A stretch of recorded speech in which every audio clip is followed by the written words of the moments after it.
pop-up that says Avast blocked vulnerable driver? Do I just close that window?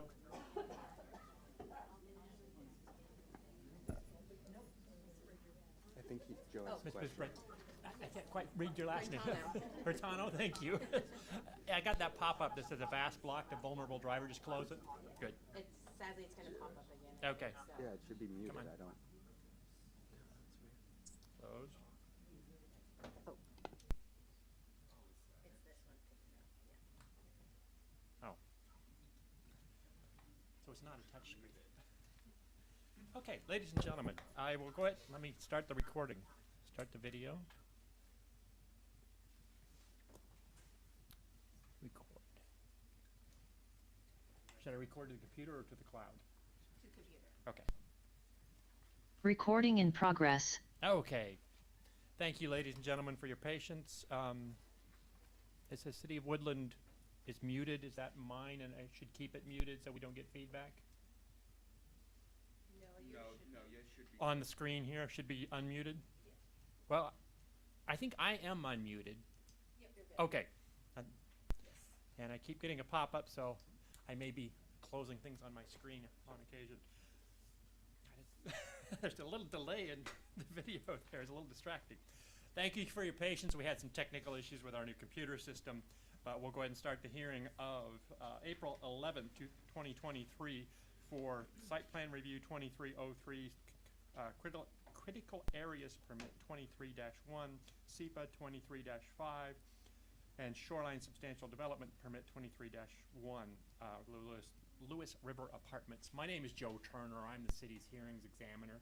I'll start with some brief announcements and a summary of the process that will follow, so everyone understands how you can participate in the hearing today. I start by saying I am not a city employee. I am licensed as an attorney and trained as a planner. I say that so you know you're getting a somewhat independent review of the application before me today. My role as the hearings examiner is to conduct the hearing and make decisions about certain land use matters in the City of Woodland. In making those decisions, I'm required to apply the city's existing laws. I don't have the authority to vary from or change the laws. If you think that the laws need to be changed, you can work with City Council and Planning Commission to do that. But state law requires that this application be judged based on the laws in effect when the application was filed. As a hearings examiner, I'm to provide an unbiased decision maker, and I believe I am unbiased with regard to this application. I have not had any pre-hearing contact with any of the parties regarding the substance of the application, and I don't have any interest in the subject property or any of the surrounding properties. I have read all of the materials, well, up to today's submittals. I have read everything in the record, including the staff report, the application materials, and numerous public comments. But anyone has the right to challenge my impartiality, to argue that I'm biased in one way or another, and you can do that when it's your opportunity to testify. Procedure will follow. I will start by asking staff to summarize their staff report, copies of which are available on the city's website. Then the applicant will have an opportunity to present their proposal and respond to the staff report. Then if anybody else wants to testify in support of the application, they may do so. And then anybody who wants to testify in opposition or with questions or concerns. That should cover everybody that wants to say something about this application. You'll fall into one of those categories. Once everyone has had an initial opportunity to testify, I will give staff and the applicant only an opportunity to respond to the testimony that was offered. If that response includes any new evidence, I will give everyone a chance to respond to the new evidence. Otherwise, I'll close the public portion of the hearing and announce what I'm going to do. Generally, I will issue a written decision within about 2 weeks after the close of the public record. I will send that decision to the city. The city will send it to parties of record. So anybody who testifies orally or in writing or who has already submitted written comments will receive a copy who does so before the close of the record will be sure and receive a copy of my decision when it's issued. When you testify, if you're in person, please come on up to the podium. If you're online, you'll need to unmute yourself. We'll go into that in a minute. But everybody, when you first testify, please state your name and your full mailing address. Please spell your last name so I get it right. And if you represent someone else, please say so. testimony should be relevant. There is no arbitrary limit to the length of time you can testify, but your testimony should be relevant to the applicable approval criteria which are set out in the staff report. Also, please don't repeat a testimony offered by yourself or earlier witnesses. Repeating your testimony doesn't make your case any stronger. The only issue before me is whether the application does or does not comply with the applicable approval criteria. This isn't a popularity contest. Whether everybody loves it or everybody hates it is not an issue I get to consider. Finally, if you have any exhibits you want me to consider, such as a copy of your testimony, photographs, other documents, or physical evidence, you can hand it to me. I'll mark it as an exhibit, and I will consider it as part of my deliberations. As far as online hearing, I think we'll go through the people who are present physically in the room first, and then we'll go to online testimony. But again, I will take, if there is anybody who wants to testify in support, I'll take that first. In person, then online, and then we'll go to people who are opposed or have questions, and again, in person and then online. People who are online, if you want to testify, you can click on the raise your hand button, and I'm looking for it on my screen so I can just... Is it under reactions? Is that... Give me just a moment. I do this in different jurisdictions, and everybody's got a different platform. Nothing's happening when I hit reactions because I have a different pop-up window again. There we go. On my screen at the bottom, there's a little thing that says reactions. Click on that. There's a raise your hand option.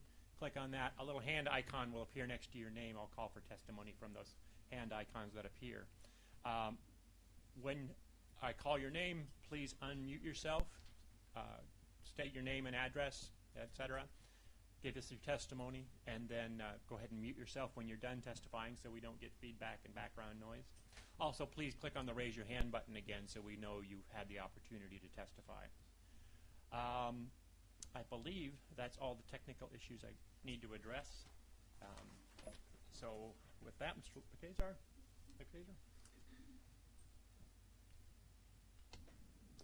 Thank you. I am going to share my screen for those online so they can see my presentation.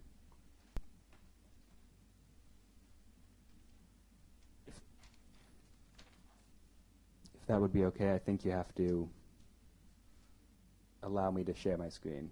Oh. I should be City of Woodland. Oops.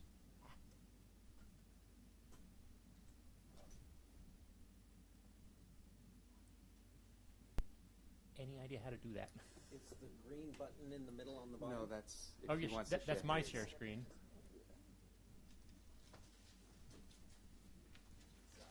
No problem. Just so you know, there's at least myself who's on just the phone call, and so when it comes time for public comment, I can't raise my hand. Thank you. I'll ask staff. There is a way to raise your hand on the phone. It's star something, and I'll ask staff to tell us which. There's also mute is just muting your phone, so that's not an issue. But thanks for raising that issue. Yeah, if you're host, that makes it a lot easier. Do we know what? Can someone tell us what the raise your hand button on the phone option is? I'm looking that up. Right Okay, we're looking that up. I think it's *9, but I'm not. Again, different formats or Zoom options, I guess, have different options. *9. Okay, anyone who's on the phone can hit *9. That will raise their hand. Hit *9 again, it will go away. I do have one raised hand. Did somebody have a procedural question at this point? Okay, it went away. Thank you. And thank you for raising that issue. Okay, Mr. Kaiser, anytime you're ready. Thank you. Good morning, everyone. My name is David Lucchese. I am the Associate Planner with the City of Woodland. Today, I am going to summarize my staff report and findings regarding the Lewis River Apartments development proposal under the applications for a critical areas permit, a SEPA checklist processing, a site plan review application, and a shoreline substantial development permit, as well as a BLA, which is a boundary line adjustment, Just to give a little bit of an idea of the current conditions on the site, it is an approximately 25-acre site split between several separate tax parcels. The proposed buildings will be it'll have a proposed 29,000 square foot multifamily residential complex consisting of 9 buildings over 2 phases. It currently consists of vacant land with no current structures outside of a gas pipeline facility, which is off of the site itself, but adjacent. It is zoned for high-density residential development and has a comprehensive plan designation of residential. On the site, there are a number of critical areas that have an impact on it. The site itself is split between floodplain and floodway designations, with the floodplain being located along the northern portion of the subject property directly adjacent to Lewis River Road, or State Route 503, while the floodway is located along the southern portion of the subject property. There is riparian habitat that is located generally in the same location as the floodway, extends 10 feet further landward from the floodway line, and is also located along the southern portion of the property. As well, there is an off-site Category 2 riverine wetland, which is off-site to the south of the subject property, running adjacent to the Lewis River. While that is off-site, its buffers do have an impact on the subject property. You can see on this photo, on this satellite photo, a general idea of the critical areas that are located on and adjacent to the site. I would also note that the entire site is located within the City of Woodland shoreline jurisdiction, split between a residential and urban conservancy shoreline designation. The applicant is proposing the construction of a 9-building multifamily residential complex, which will be built over 2 separate phases. It will also include the construction of associated parking as shown within the site plan here. That should be up on your screen. It will also include the construction of associated recreational facilities for the site, which will include a pool, pavilion, open space, and other accessory structures. As well as what they're proposing to construct, they're also permitting a new city park facility to make the existing recreational uses more sustainable and allow the city to better maintain city property. I just wanted to put up a aerial of what the site currently looks like. Regarding the streets and sidewalks provided and the requirements that we will require of them, we are going to be requiring them to put in curb, gutter, sidewalk, as well as half-street improvements along the frontage of their property. And we are working with the applicant to put those in a manner that meets the City of Woodland standards as well as WashDOT standards. If you don't mind, I would like to ask Tracy O'Brien to discuss perhaps a bit more about the streets and sidewalks required. Why don't you finish first your presentation and then The applicant is proposing to connect to the existing public water and sewer mains located within the right-of-way of Lewis River Road, or SR 503. Those are a 6-inch water main and an 8-inch sewer main. There are some concerns that engineering came up with regarding the size of the water main and the ability to meet fire flow standards, which they, I believe, will discuss following my presentation. However, the city is recommending a condition requiring the applicant to provide analysis demonstrating that the fire flow standards can be met prior to civil review, and the applicant will be responsible for the required improvements if they are determined to be necessary to meet our standards. In general, the project does meet the building setbacks as required by the Woodland Municipal Code. Those are a 20-foot front setback, a 5-foot side setback to the west, and a 5-foot side setback to the east, as well as a 25-foot rear setback. The one note I would give is one of the proposed buildings is located within that required 20-foot setback, so the project, we are recommending a condition of approval that they modify the site plan to meet that 20-foot front setback. Within the Woodland Municipal Code, every 1 or 2 bedroom unit requires 1.5 parking spaces, and every 3+ bedroom unit requires 2 parking spaces.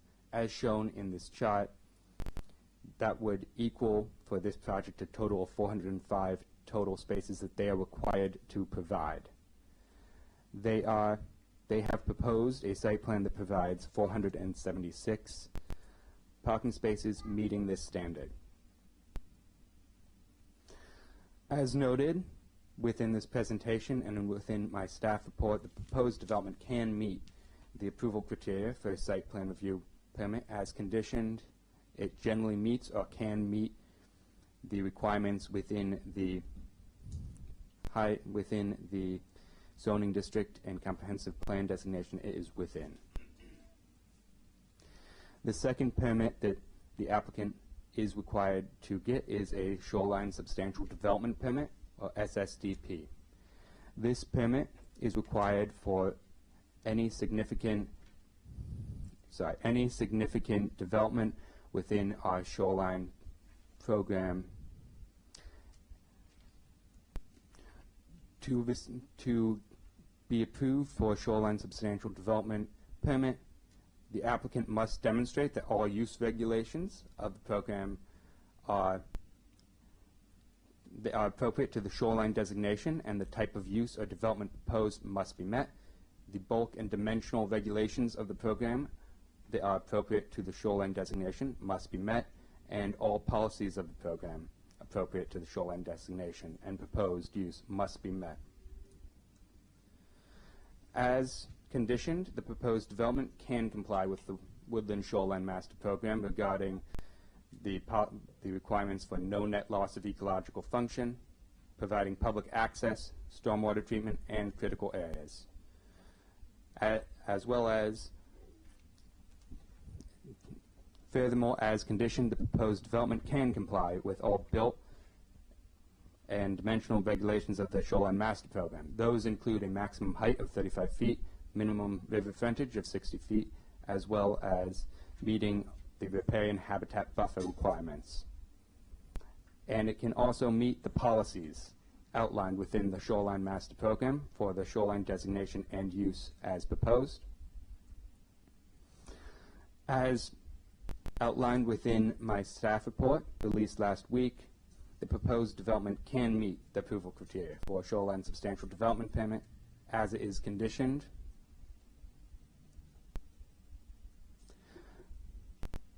Regarding the critical area report, the applicant has indicated and the city has agreed that there are several potential impacts on the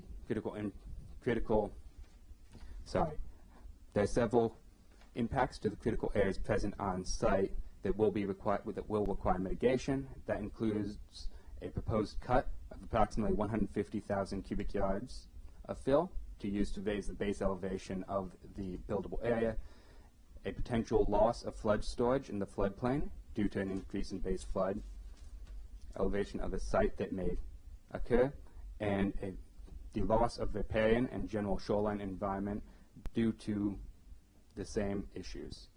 There will also be the construction of a pervious public trail system with associated minor accessories that may have some minor impacts.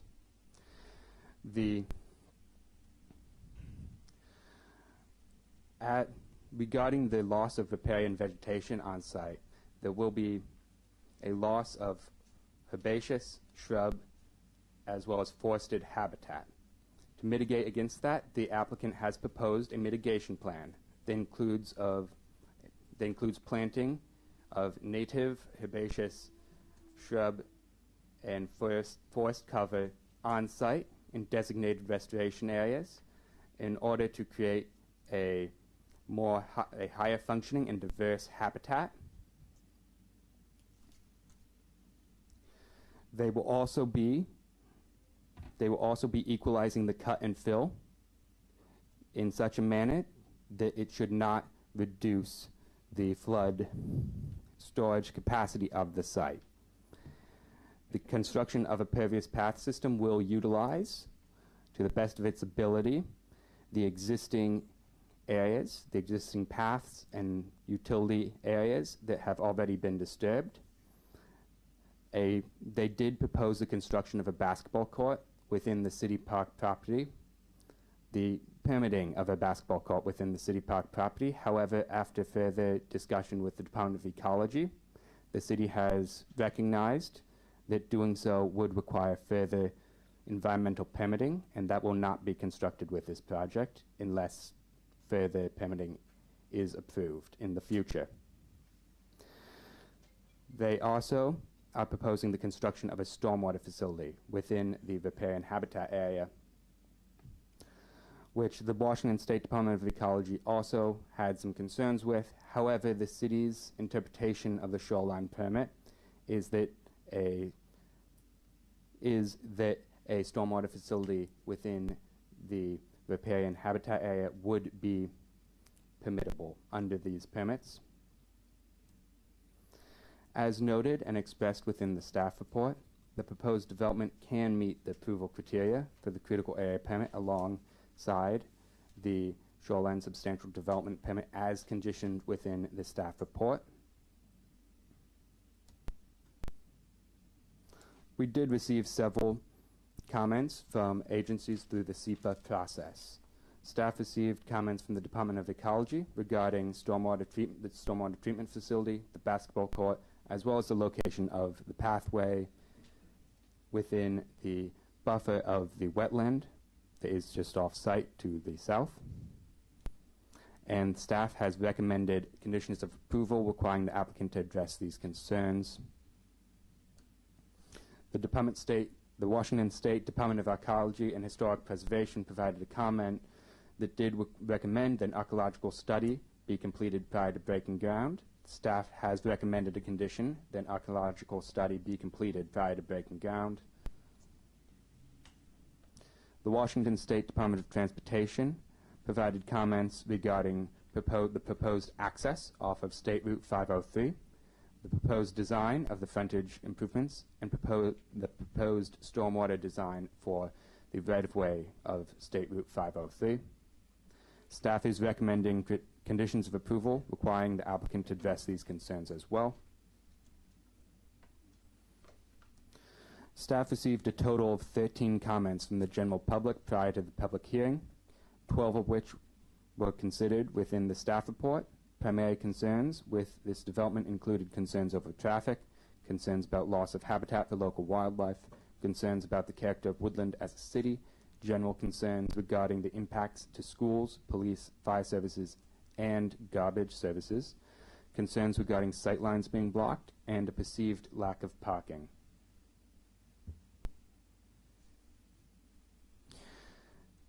Within the staff report, these concerns are addressed.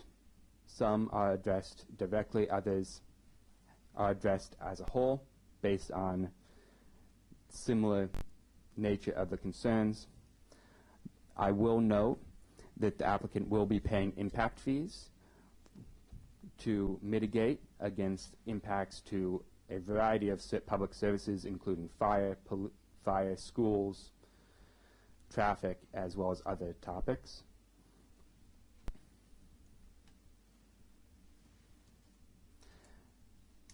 And following the review of the application, the staff is recommending approval of the following permits associated with this development. Those being the critical areas permit, the shoreline substantial development permit, and the site plan review permit. Any questions? Yeah, I have some general questions and some just clarifications in the staff report. First one is procedural. My decision is subject to appeal to City Council, and from City Council, the shoreline permit is subject to appeal to Ecology, and the rest of the decision is subject to appeal to Superior Court? Or is it direct from me to Ecology? Direct to Ecology or Superior Court. Okay, so there's no appeal to City Council in this case? No. Okay, so I amend my introduction on that issue, that my decision is final for purposes of the city, but the shoreline portion is subject to appeal to the Department of Ecology. Everything else is subject to appeal to Superior Court. On page 12 of the staff report, there's just a typo, I assume. First partial paragraph there says, about halfway through, a monitoring report shall be provided to the City of Woodland Community Development Department each time it is built, and an updated critical area plan, mitigation plan shall be provided with final engineering. I'm not sure what you mean each time it's built. I am sorry, I believe I meant each time the monitoring program report is written. Oh, right, because they have to Yes. do periodic. Yes, Yep. okay. So it's periodic. It's going to be a periodic monitoring report. That makes sense. And each time it's written, I believe the city wishes to just see it to make sure that it's being done properly. That makes sense. That condition goes on to say an updated mitigation plan shall be provided with final engineering noting this. I don't see that condition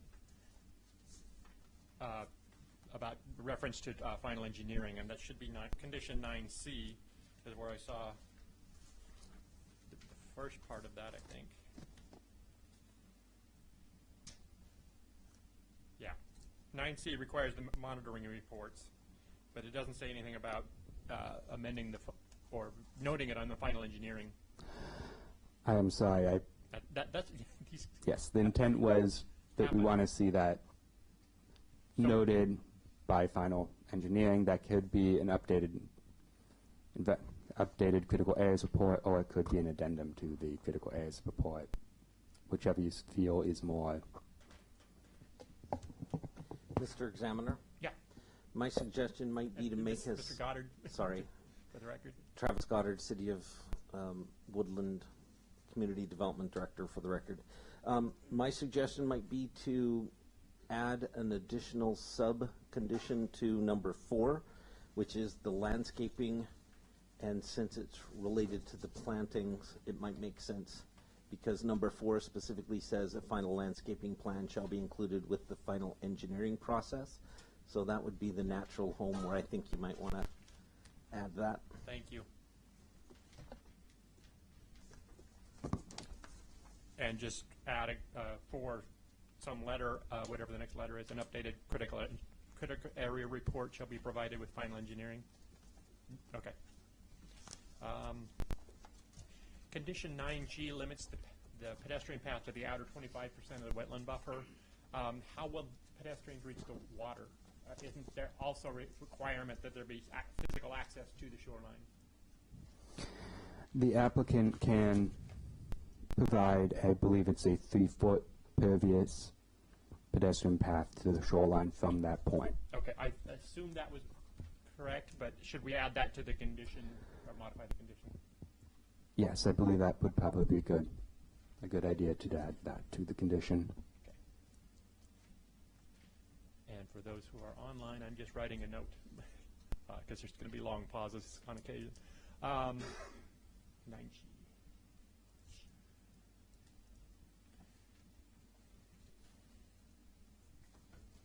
On page 23 and on the site plan, and my pop-up keeps appearing, it notes a 20-foot path for maintenance access by the city, but the shoreline limits walking paths or trails to no wider than 10 feet for public use. Is there an exception for maintenance access width?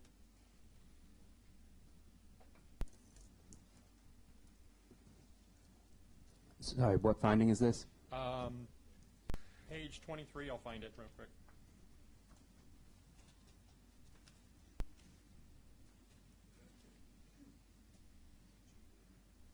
G on that page, finding 57G, I think. Yeah. But that finding says that that standard is met. The path to access the park has been widened to 20 feet to allow City of Woodland to access the property. But page 14, finding 29B, limits it to 25 feet. Or, excuse me, whatever that width was. I think I'm in the right spot. Right. Yep.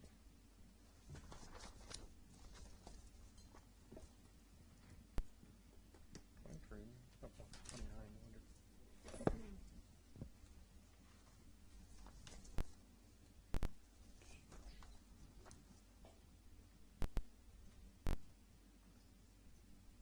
Page 14.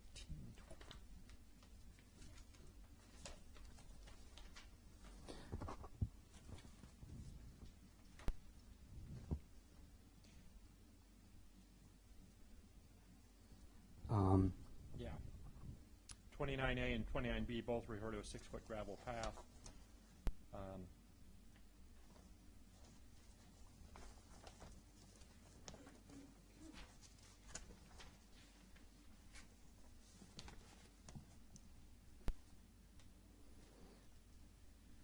You're saying that finding 29A and 29B, Just reference a 6-foot gravel path. There's no mention of the 20-foot Yes. width. that is in regards to the wetland buffer, not the riparian habitat buffer and Okay. shoreline. So, okay. The wetland buffer limits it to a 6-foot maximum, while there is an exception within riparian areas that would allow a larger path. Great, thank you. I figured there was something I just hadn't seen, but wanted to check.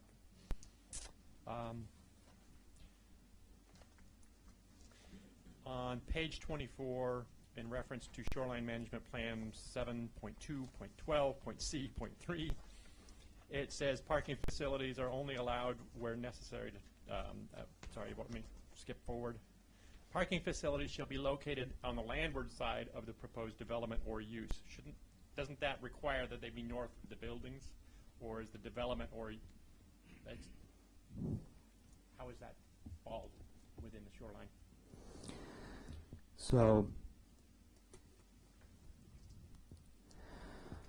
So you're talking about the parking facilities before the use. Yes. It is generally landward of the most intense use. It's landward out of the floodway. It is not necessarily, my interpretation and our interpretation was that it was not necessarily, did not necessarily require them to put it landward completely unless if there wasn't any better option. Do you want to Find add to that? language in the, Yeah. Can you get to the aerial, show us the aerial slide? yeah, that would help. One of the things we had to juggle, and that is recognizing that the entire site is encumbered with the flood regulations and the floodway versus the floodplain. And we also need to recognize that there is a substantial accretion of land outside of this property, between this property and the river itself. And so the lines that we're using in our mapping were based upon the river as it existed previously. And so we're trying to deal with the fact that the on-site conditions are encumbered by floodplain and shoreline, whereas the shoreline is now substantially migrated to the south.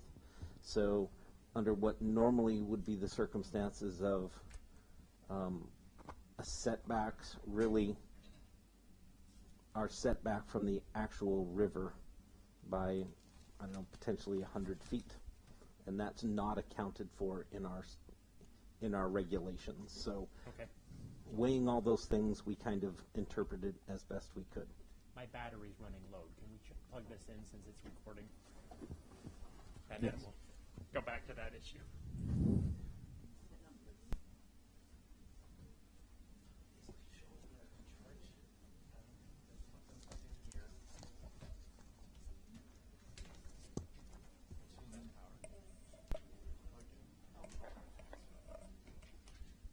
The joys of technology. Okay, we're back. Thank you. Let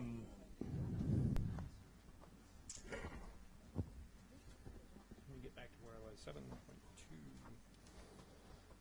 12C.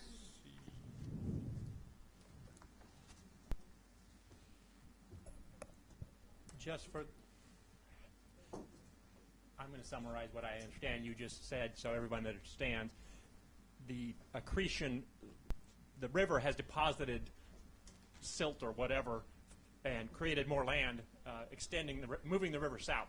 So the river's farther away from the from the boundaries of the site than it was when the shoreline was established. Is that essentially what you're saying? I understand that, but the language of that provision says, well, as in the staff report, parking facilities shall be landward side of the proposed development or use. I think it's, yeah. Isn't the development, the use is the apartments. The parking supports the apartments, so shouldn't, as I read that, your plain language of the code requires that they be north of the buildings.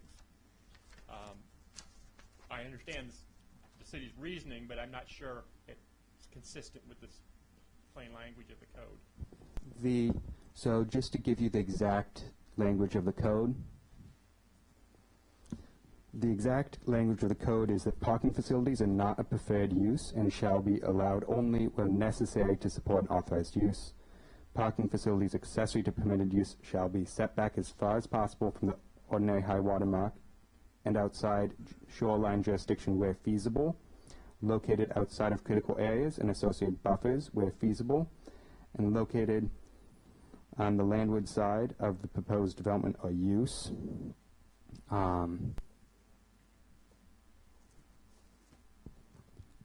I am sorry, I might have missed that. My interpretation of that was where parking facilities could not be reasonably placed on the landward side. That Yeah, 'cause everything when else it says wasn't where feasible. feasible, that Yes, doesn't that's include that exactly. I think that's exactly what I saw there. Yeah.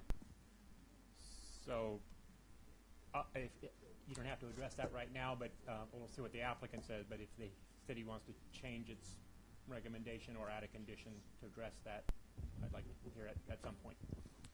Like something to consider. Yes. Too many pieces of paper here.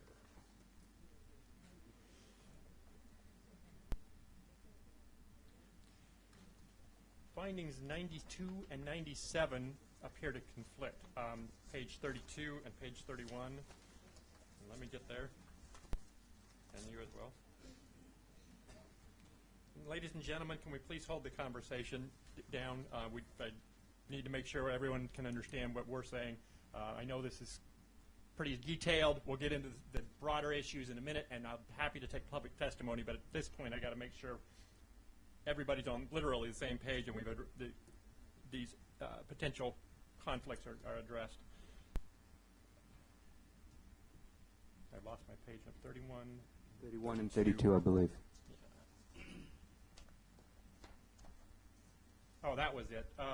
Finding 97 lists a 5-year approval. Finding 92 lists 8-year approval. The city's code, the municipal code, allows phased developments up to 8 years. However, the shoreline master program only allows them up to 5 years. The condition provided lists the more restrictive requirement of 5 years. That's what I needed, was the condition, because I didn't see that. I was just skimming at that point and skimming through the condition, didn't see it. Thank you. Condition 24 requires the archaeological report to be submitted prior to building permit, but you noted in your intro that it should be prior to breaking ground. I think condition 24 should be amended to that. Agreed. Okay. Should be before breaking ground.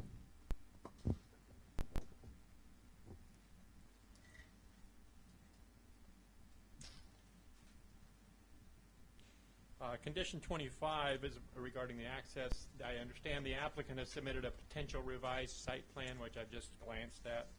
I'll ask the question. That condition requires either 2 access points or shared access with the church to the east, in which case would 3 accesses be allowed at that point? Yes, the idea being is if they can come to an agreement with the church, who has a driveway a couple feet to the east of that, to have a shared access, that may be acceptable, or that would be acceptable.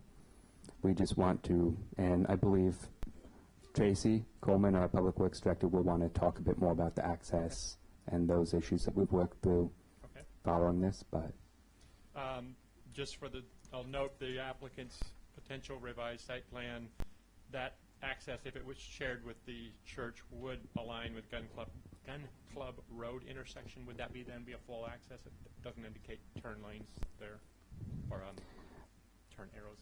yes. Okay.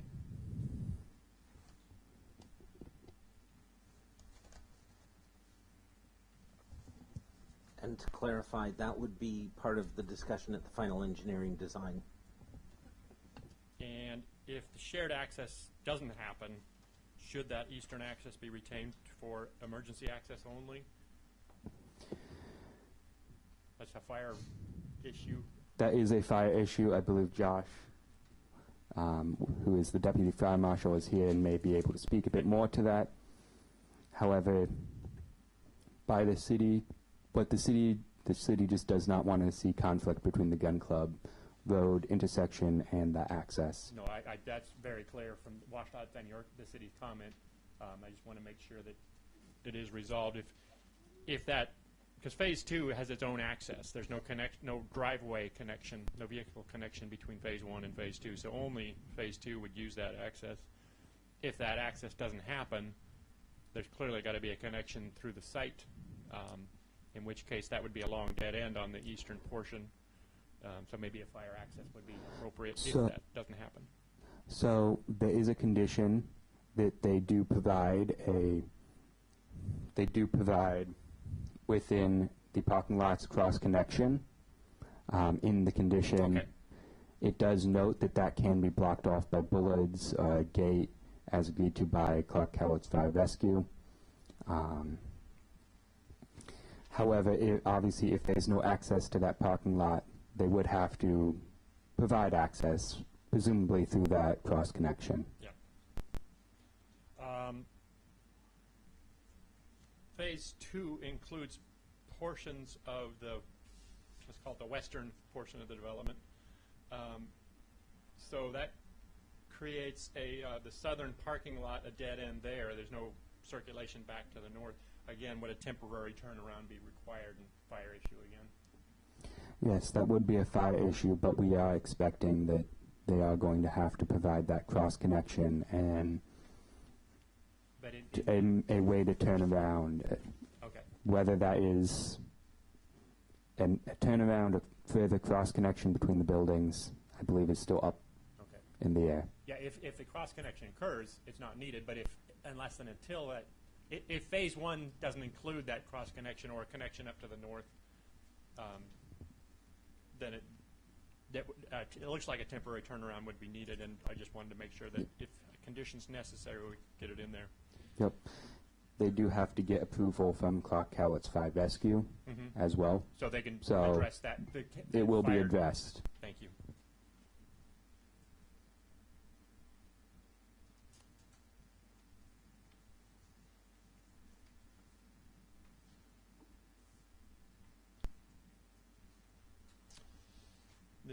The applicant's stormwater report, Exhibit O, has clearly an accidental carryover from a prior project, because it refers to this project as construction of a truck storage and repair facility, and pollutants commonly associated with truck storage and repair. That's more for the applicant. I assume, but want confirmation from the applicant that the rest of that report is addressing this site. If the city had any comment, fine, but I assume you don't. We do not have any comment now. The applicant's proposing a wet pond and stormwater treatment wetland in the northern portion of the excavation area that's south of the parking lot. I don't see that in the critical area grading plans, so I'm wondering how deep that is. Would it impact groundwater, which one of the geotech reports notes is near surface in the wet season, and could that rising groundwater impact the capacity of that system? Ryan Walters with Gibbs & Olson Engineering. I'm the consulting city engineer for Woodland, Washington. We'll have to look at that further in further detail in the future.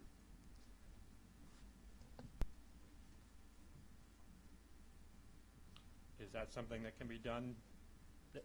Is it feasible to accommodate stormwater, which is what I have to find in order to approve this project, without that information? I can verify that with our stormwater engineer today. Okay. And get back to you. You want me to hold the record open so we can do that? I think that'd be good. Okay.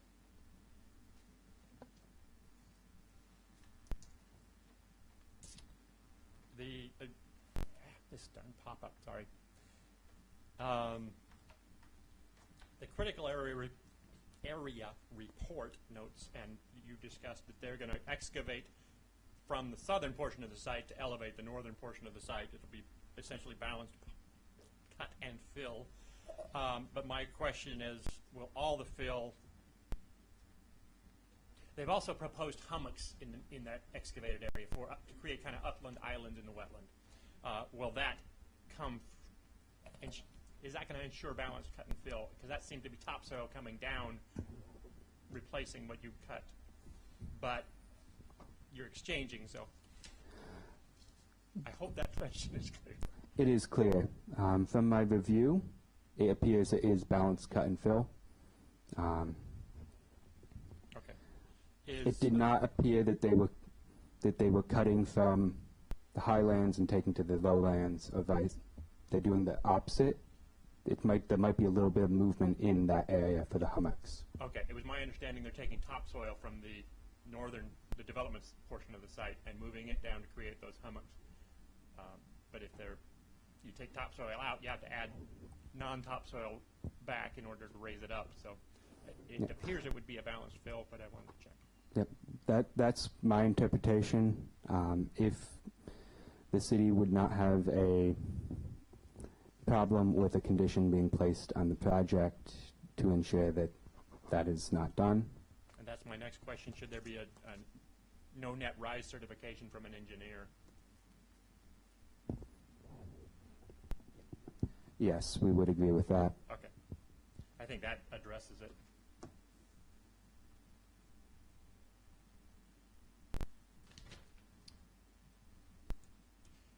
I think it was WashDOT recommended that a sidewalk go around the public sidewalk go around the Williams Pipeline compound. Does the city agree with that? I didn't see a condition.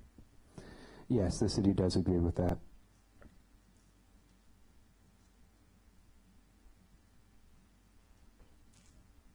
Those are the end of my questions. Thank you all for your patience. Let me get through that. It's the applicant's opportunity.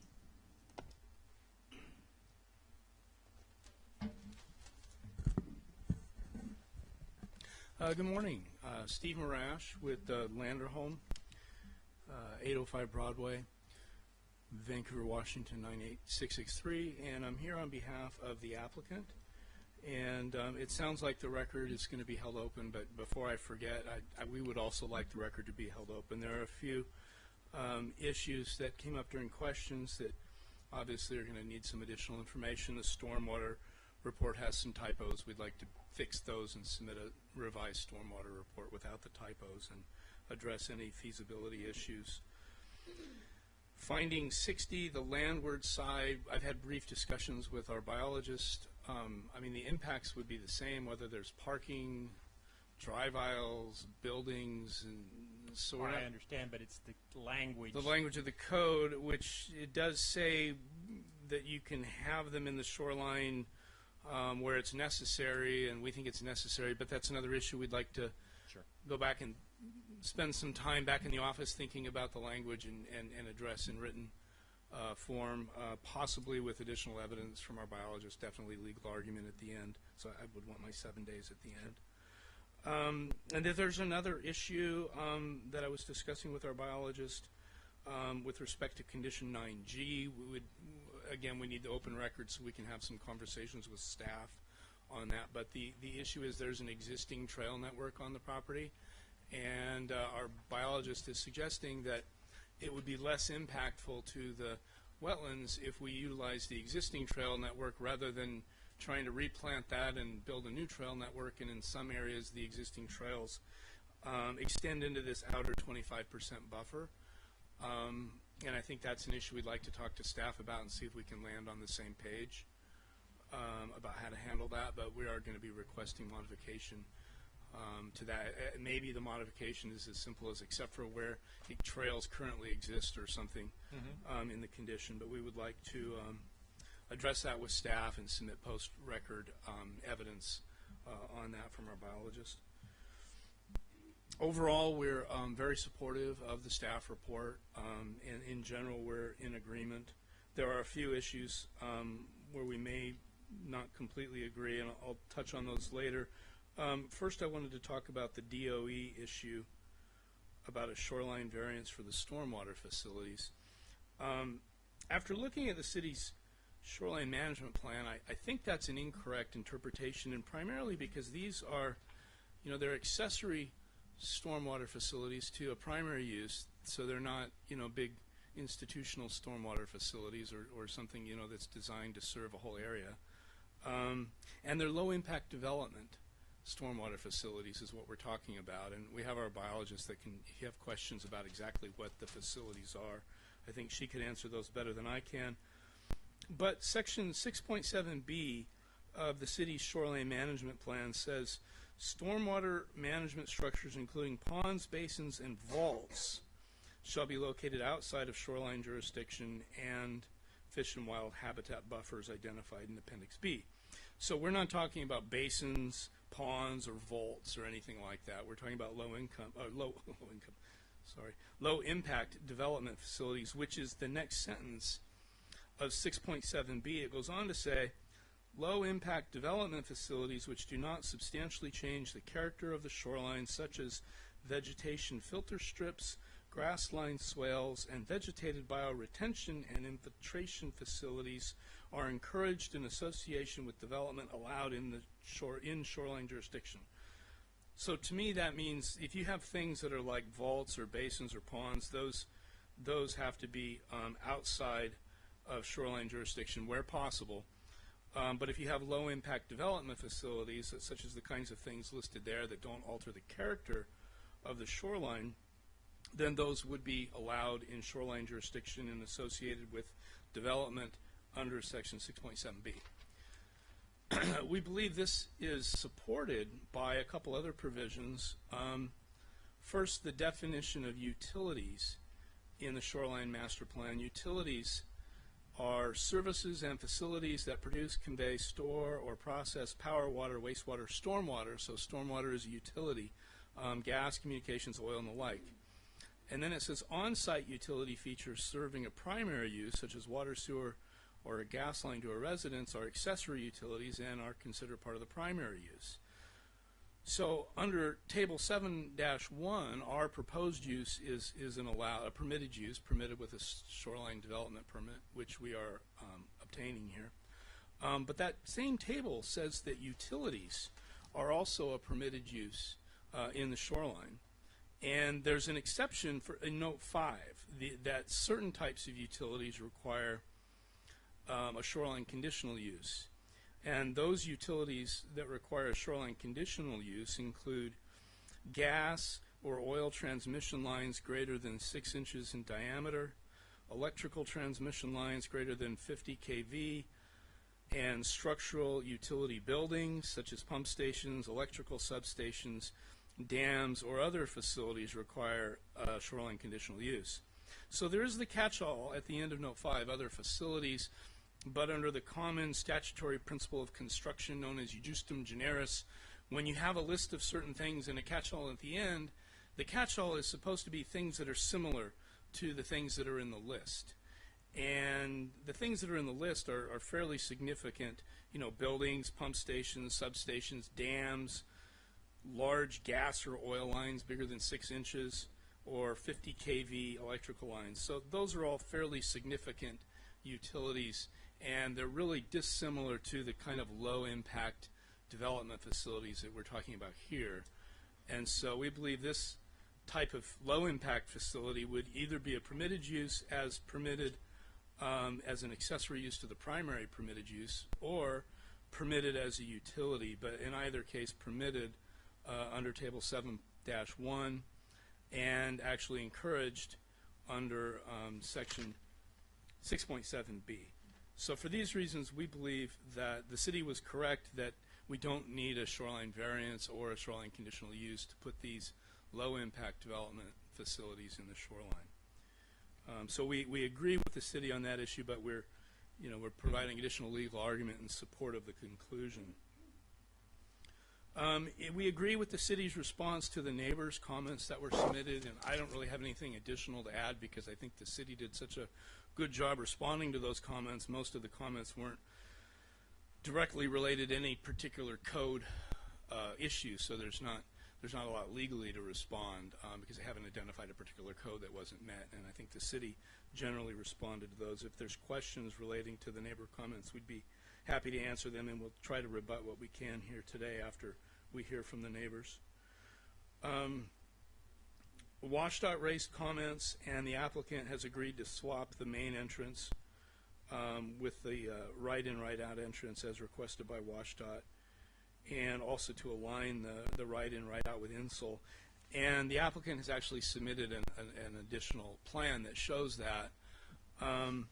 The applicant doesn't agree to eliminate the third access, and we probably would like to submit some legal argument and maybe traffic engineering on that issue during the open record period. And the reason that we're not agreeing to that is there's a city park located to the south, I believe, and the city needs access to that park, and we submitted a plat alteration request that was in the supplemental staff report because there's an old easement that runs down the, I guess it's the west side, and then runs to the other there, and we need to remove that and put a better new access in, and according to the plan, that access is going to come down the east side and then to the city park.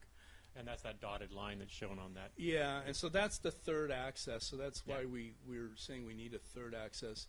Now, the city has requested a joint access with the church that's located to the east, and we've submitted a plan that shows that. However, we would request that the condition only require that to the extent that the church agrees, because obviously if the church refuses to agree, then we can't force them. They're a private property owner.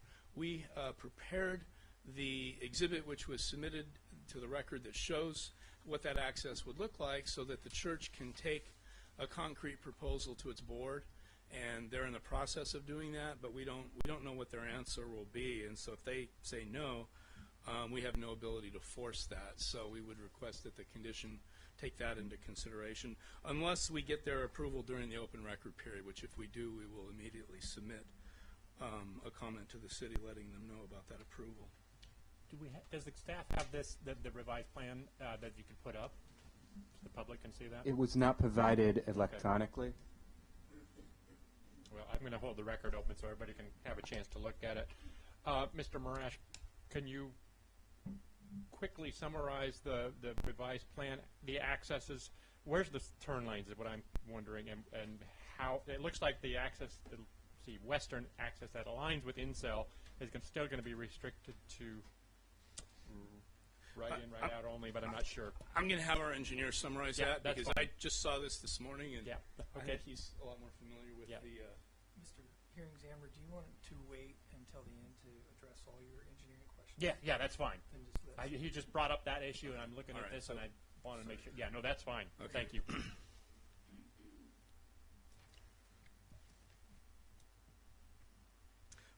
We're also requesting, and we'll submit all this in writing Sure. with my legal argument, but we're going to be requesting an amendment to condition 28.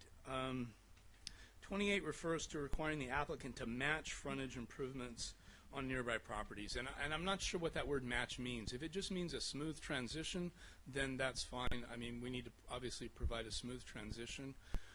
To the extent that it means our frontage improvement should be basically the same cross-section as a neighboring property, then we're going to object to that and say that it really, you know, the width of our frontage improvement is based on the city code and the code requirements. And if a neighboring property owner, you know, either built a larger cross-section or a smaller cross-section, you know, we need to do what the code says, and we'll have a smooth transition to the, you know, to the neighboring property owners. But we're not going to build a bigger one just because the neighbor did, or a smaller one just because the neighbor did. So that's one condition we did want to change.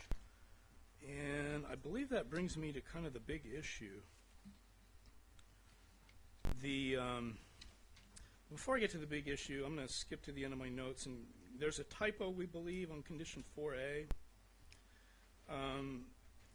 It looked like condition 4A refers to street trees along East Scott Avenue and Goering frontages. And my client tells me that their property doesn't front those streets, and so it should read Lewis River Road, SR 503 instead. And so we wanted to make sure we brought that up.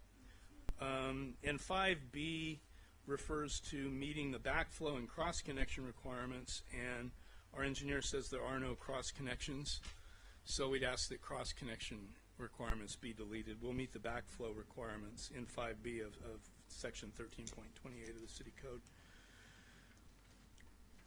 So the big issue here is 5A. And the reason that's an issue is, you know, what the city is doing with this condition is basically saying we're not sure if you meet fire flow, and therefore we want you to submit some additional studies during final engineering, and then depending on those studies we'll decide whether or not you meet fire flow. And if we decide you don't, then you might have to do additional improvements. And there's an email from the city public works director dated March 29, which we would ask that the city submit to the record, because it gets into this issue in quite a bit of detail.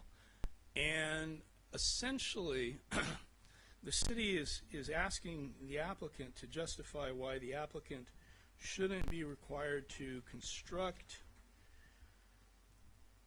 capital improvement WM4, which, as I understand it, is requiring a 6-inch water line to be replaced with a 12-inch water line at well over $1 million in cost.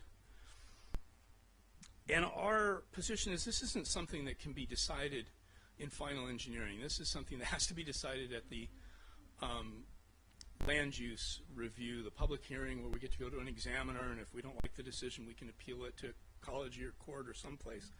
But you know, a $1 million or a multi-million, a very expensive water improvement is, you know, that's the type of thing that the Dolan proportionality rule would apply to.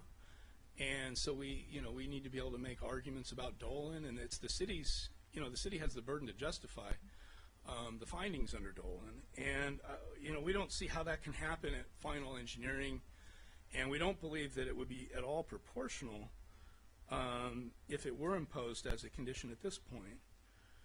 But we don't think it even should be considered as a condition, because it's the basis that the city's using in the March 29 email for why we might need to do this is WAC 246-290, which isn't a fire flow code provision, and it's not a provision that applies to applicants in a land use process unless that applicant is, you know, trying to become a Group A water purveyor, because WAC 246-290 is the code that applies to Group A water purveyors that provide public water services.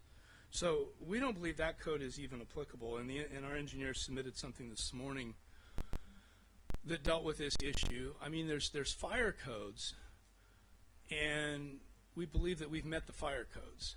Now, there's an issue of whether or not this 246-290 is met. That's a separate issue. That's for the city when they're designing their water system and upgrading their water system. And you know, the city has the ability to collect proportional share fees. They have the ability to do capital improvement projects and then put them on the capital facility plan and charge system development, impact fees. They have the ability to raise their rates. They've got, all these tools to use to meet the WAC 246-290 requirements. I don't believe those requirements have ever been imposed on an applicant for an apartment project before, and especially not when the applicant has engineers that can show that they meet all the fire code requirements for fire flow. And so for that reason, we think that condition 5A should just be deleted because it can't be imposed as written. It has to be changed. And if the city wants to make arguments for why we need to meet this 246-290 and why that's proportional, I mean, they need to do it during this process, and they can't just say we're gonna do it during our final engineering review and then whatever we say goes. We have the right to have that reviewed in a public hearing process. So we would ask that condition be deleted, and that the record be held open for all parties to submit some additional argument on that issue. Okay. And unless there's any questions, that's the end of my presentation. I don't have any questions. Okay, thank you.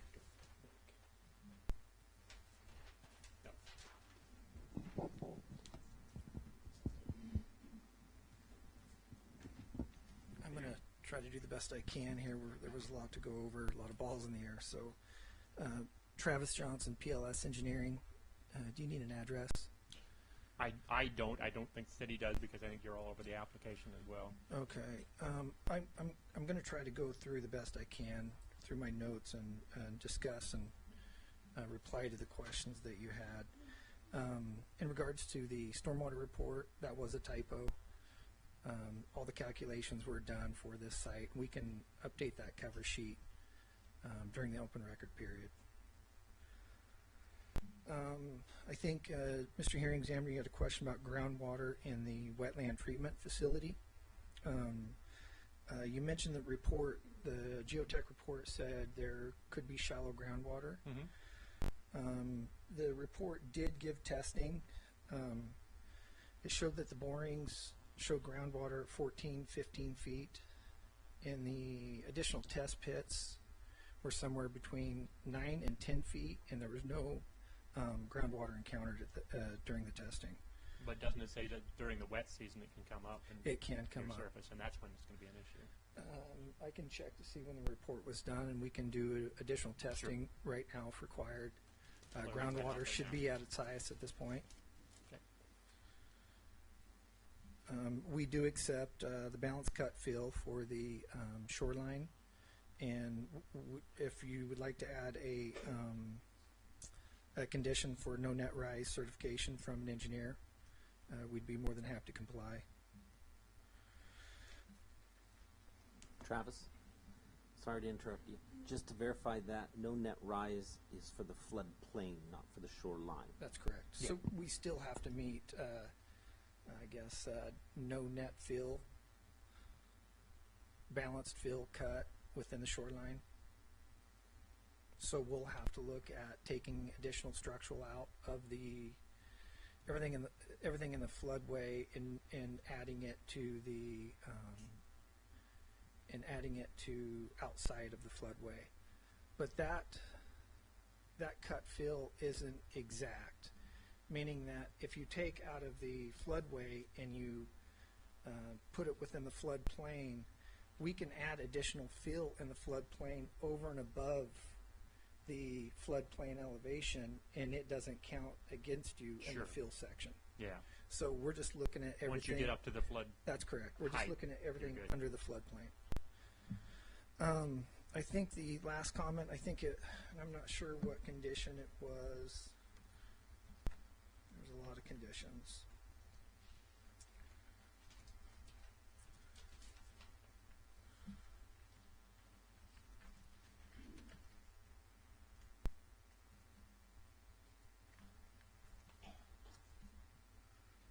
My apologies, Mr. Herring-Zamber.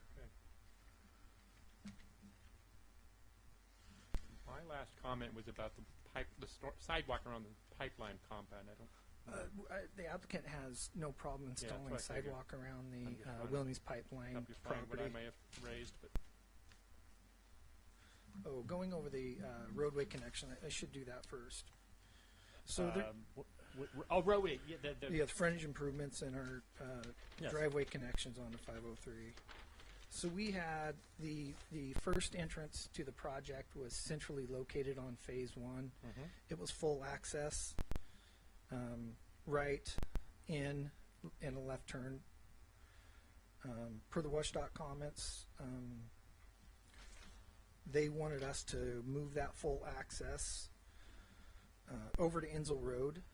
The problem with doing that and installing the full access, connecting with Inzel and aligning with Inzel is we're required to have greater than a 100-foot right turn lane eastbound into our project.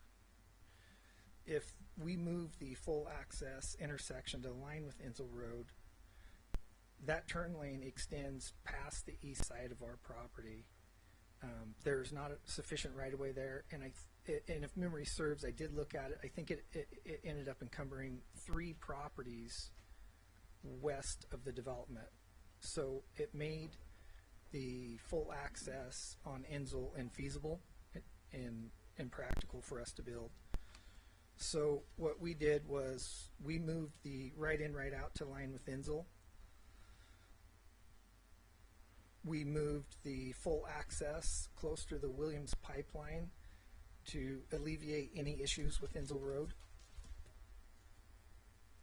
And since we didn't have, since the traffic report didn't show any left-hand turning movements into the project westbound, we eliminated the left turn into the full access, as that left turn would conflict with the eastbound left turn going into Gun Club Road, left turn heading eastbound, turning left into Gun Club Road. So any cars coming westbound, there's no need for a left turn lane into the development.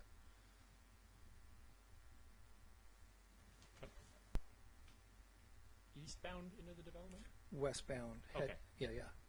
At the, full access. which is near the middle, or That's correct. just west of the, That's correct. It's better Yeah. shown on page 4. That's the full access. and no left turn lane there. That's correct. Why was a left turn lane required when it was further west? We just installed one. You just proposed it just Yes, for, okay, yes, but it's not yes. required. That's correct. Okay.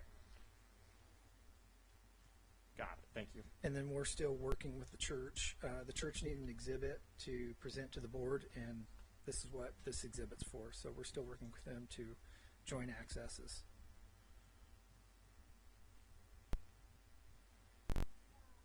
Okay.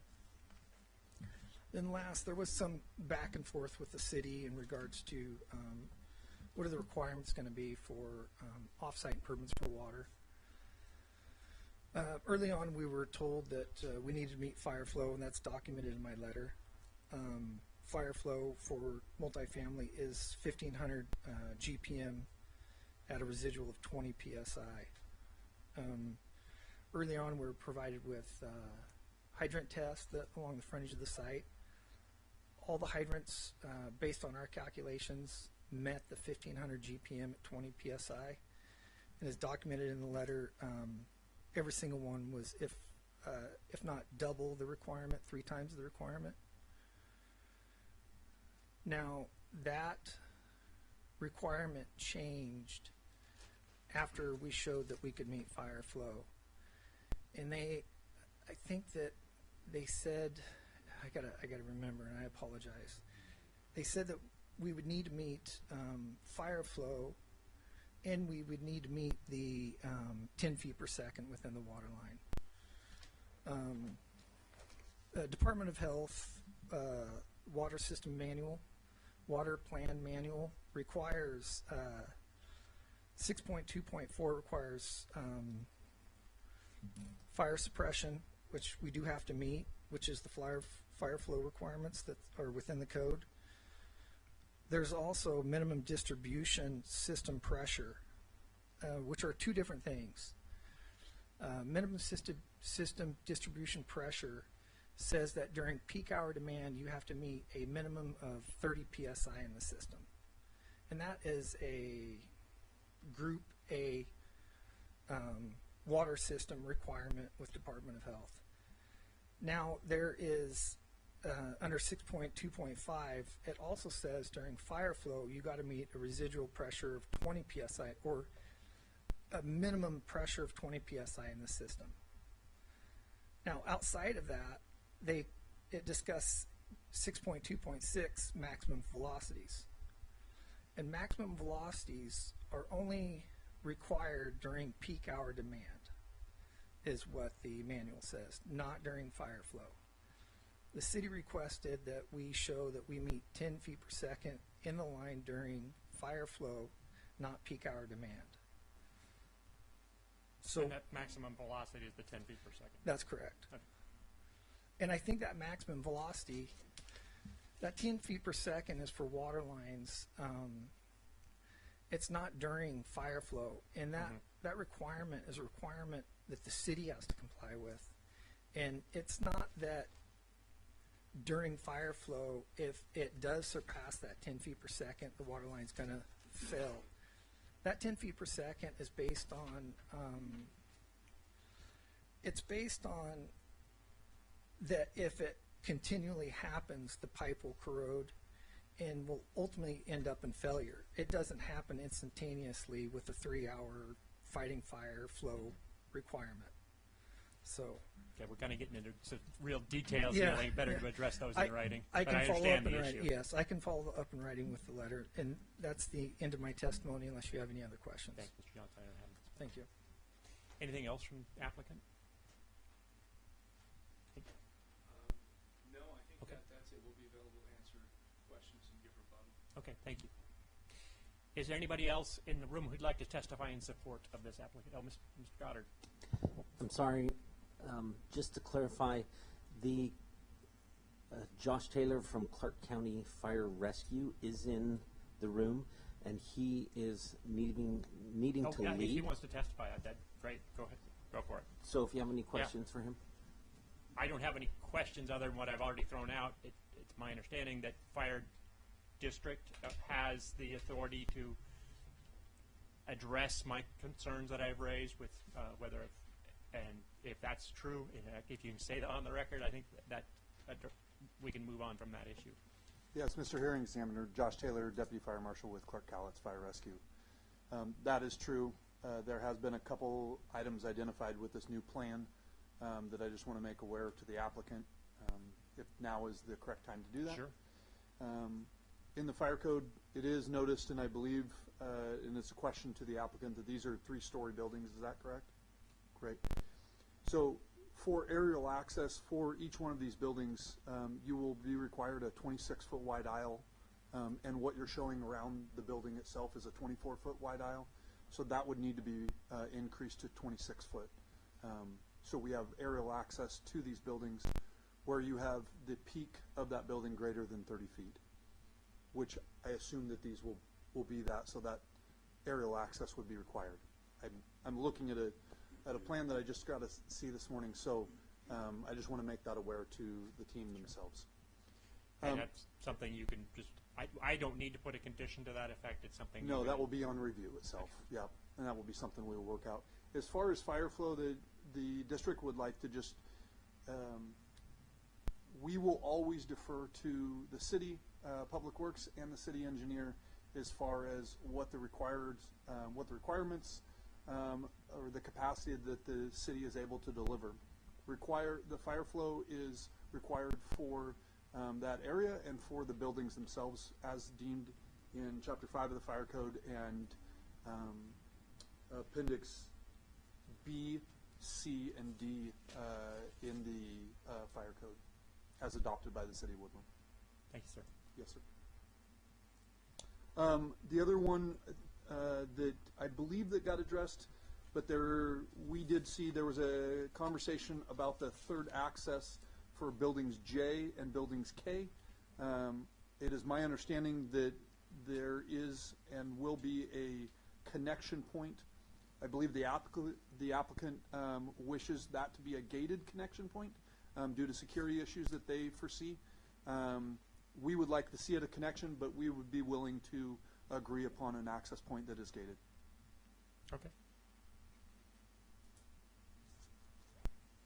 Thank you. Yes, sir. Anything else from the city? Tracy, would you like to comment on the city, for the city? I'm gonna let Ryan comment first, and then I'm gonna comment after him as Okay. our city engineer. Regarding the issues with fire flow for... Can I get your name again? for Oh, the sorry, yes. Ryan Walters, Gibbs & Olson, Consulting City Engineer. With regards of the issues of fire flow to the site, Mr. Johnson at PLS and I have talked about this quite frequently, and I agree that based upon the hydrant test data and a figure in the water system plan that currently the hydrants adjacent to the site do provide adequate pressures. However, there is also a figure in the water system plan that shows a capital improvement project that spans the entire 6-inch water main from the east side of the East Scott roundabout to the northwest corner of this development's property line. And it's detailed in the water system plan that the improvement from 6-inch to 12-inch is for fire flow inadequacies. And reading between the lines between the fact that they are okay now and there's an issue in the future, and the only developable parcels along that entire route are the parcels associated with this development, leads me to believe that developing these parcels causes the issue of that 6-inch main no longer being able to serve fire flow to the area, and that's why we've raised this concern. Okay.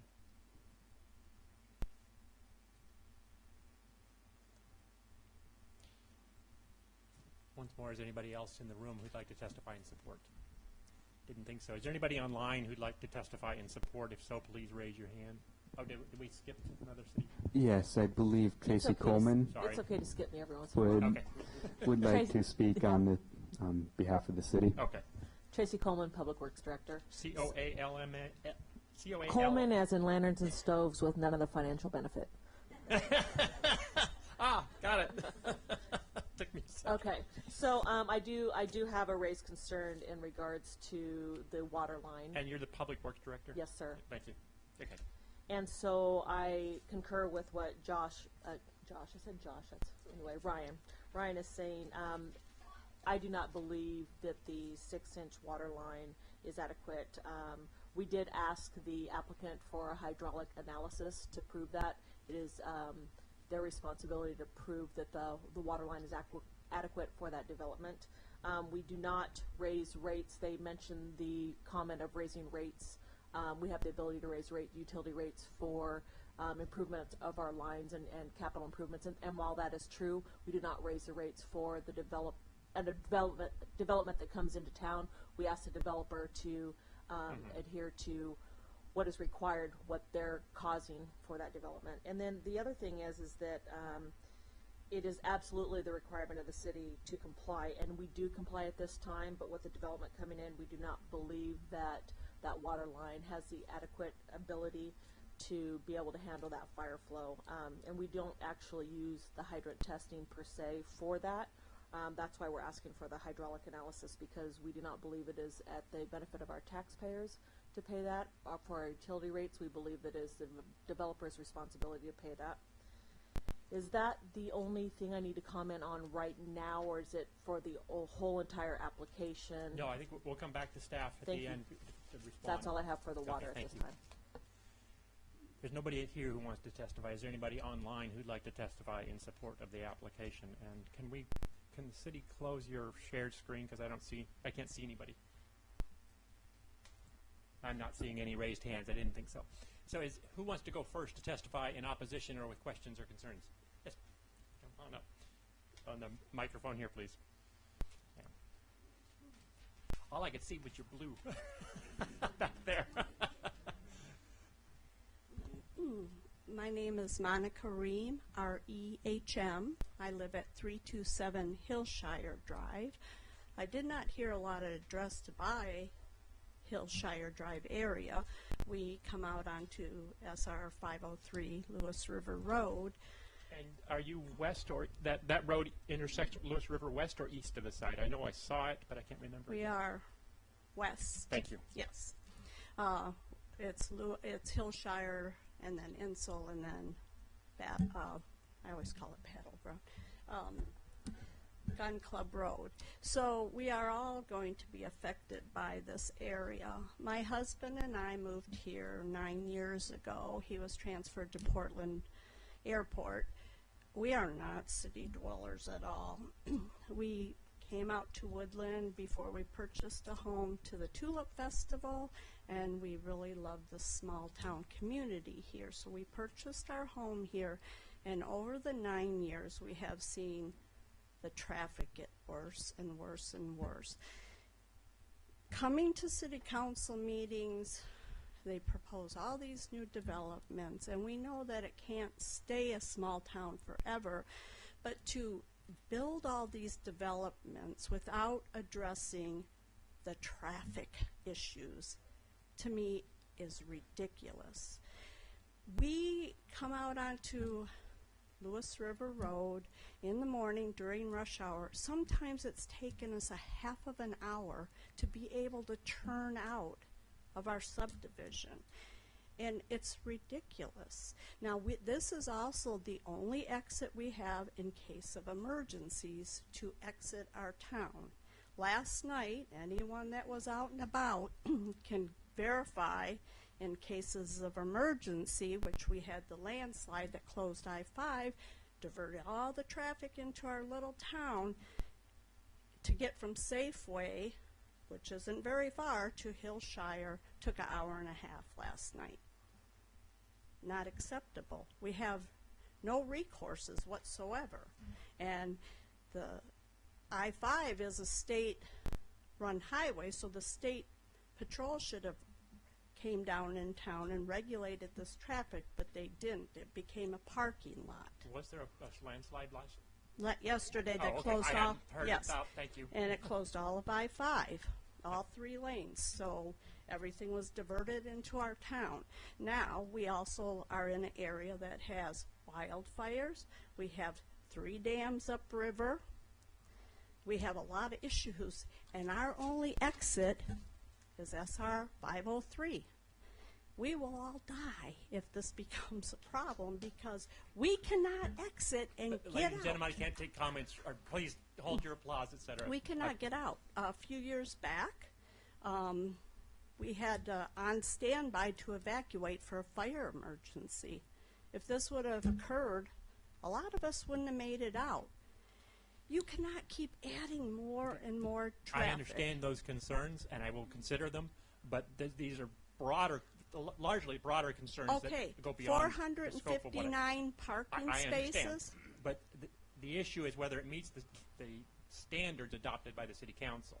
And the city council presumably has considered all those issues. No, they haven't. And the way No. the city council, let me finish. The way the Okay. city, my jurisdiction is limited to this development. If it meets the criteria the city council has adopted, whether those criteria you believe are wrong isn't something I can fix. I have to approve it if it meets those criteria. The overall access is an overall problem. This development can't fix it. I understand you want to deny because it's going to make it worse. It will. But I think that's a city would have to adopt a moratorium on development entirely in order to do that. And they should. Okay. And that is something you have to take to the city council. We do Okay. regularly. I understand, believe but me. unless and until they do, I can't deny it based on if it meets the criteria. I can't deny it based on those And not that it's a concerns you're raising. safety issue. I don't believe so, no. Because I will look at that issue, but I don't believe that's within my jurisdiction. And the schools are already The- overcrowded. This development is paying school impact fees under state law. The courts have held that mitigates the impact on schools of development. And our water bills or utility bills Yeah. Oh, yeah. are through the roof. I understand. And now we're going to add But it's more not something I homes can into deny that. this based on those increased costs. No. It's something the city So- council has to address. If they're not addressing it, They're not. you have to re-elect somebody else. But it's, Oh, believe me, we are I trying. understand. But again, my jurisdiction, my authority is limited to this development. Unless this development is significantly contributing to those problems, it's an overall problem. I find it Constitutionally, the city can't require them to do it. feel like it's going to significantly impact our problems. I understand. All right. Thank you. Thank you. Anybody else? Yes, yes, sir.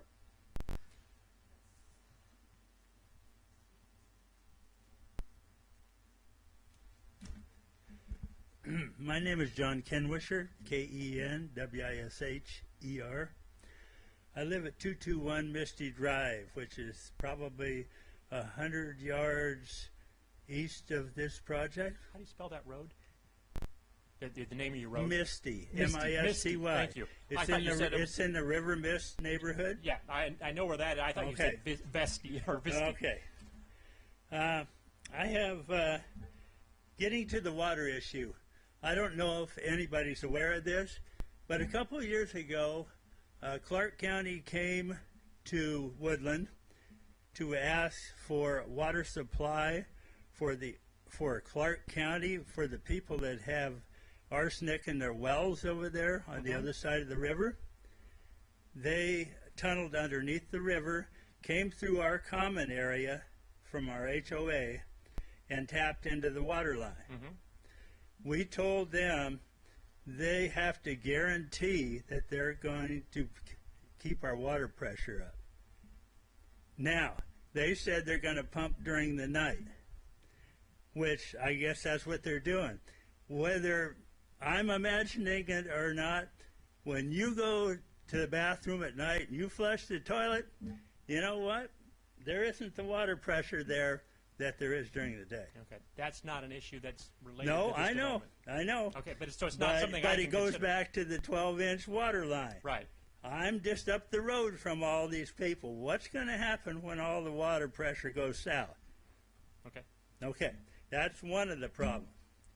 1.5 parking spaces for these apartments. That's what the city council has adopted, who owns and I a can't. half a car? Sir, I can't change that. That's what the city has determined is Well, adequate. I well, understand. I your have a concern. problem with that because where are you going to go with the overflow? Okay. Yep. Now, how about the fill? We're talking fill. Can you build on fill? Yes. They can engineer it. That they have to compact it. The engineers are out there. Well, they doing better it. be doing their job because that river changes a lot of directions in that area. I've lived there for several years now, right up the road. Yep. Okay.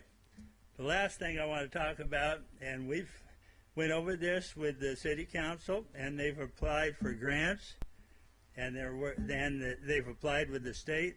This traffic flow just keeps getting bigger and bigger. It's a big funnel, and it's going nowhere. Because that's the I-5 access that you're That's right. All this traffic is going to go right onto this road.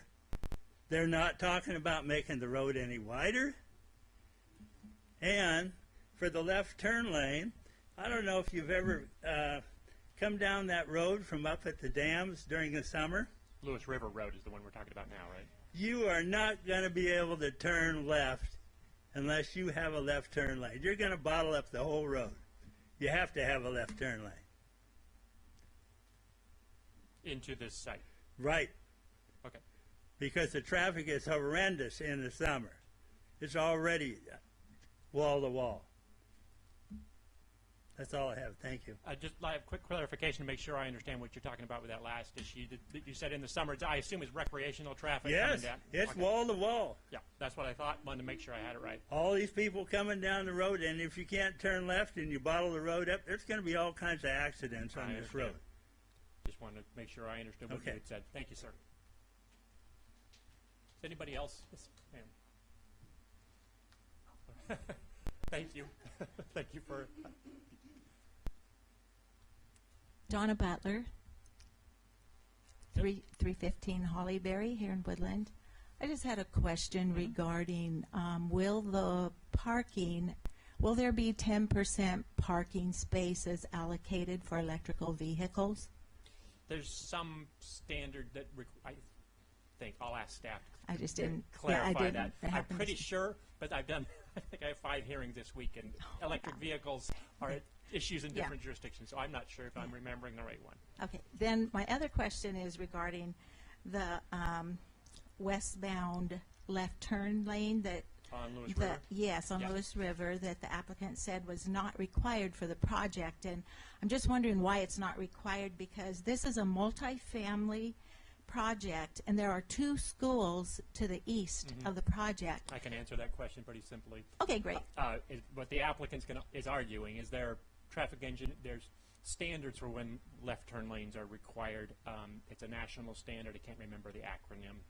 I'm sure the applicant can fill that in.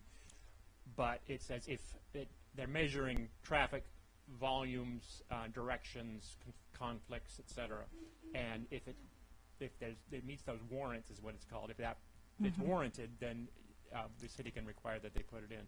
The applicant's arguing it doesn't meet those warrants based on their traffic engineer's analysis. So I'm wondering what time of day or year It's were during those the analyses? The peak hours, AM and PM peak hours, which vary from, they'll go out and measure traffic. And like look at after this school. road, Yeah. the peak hours are, and it may be 9:30 to 10:30 or 7:30 to 8:30. I'm making up numbers, but Right. But Yeah, so that's when they're measuring, when things are worst. yeah, because I'm thinking of school buses. That's multifamily.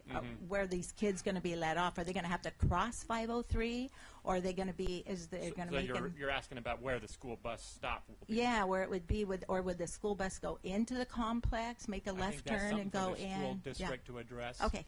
All right. Thank you very much. But I'm assuming it would be on the same side as I'm sure it would be on the same side as the apartments. But beyond that, they may go in. They may stop at the driveway. But that's up to Yeah. the school district. Okay. Thank you. Thank you, ma'am. Somebody else? Yes.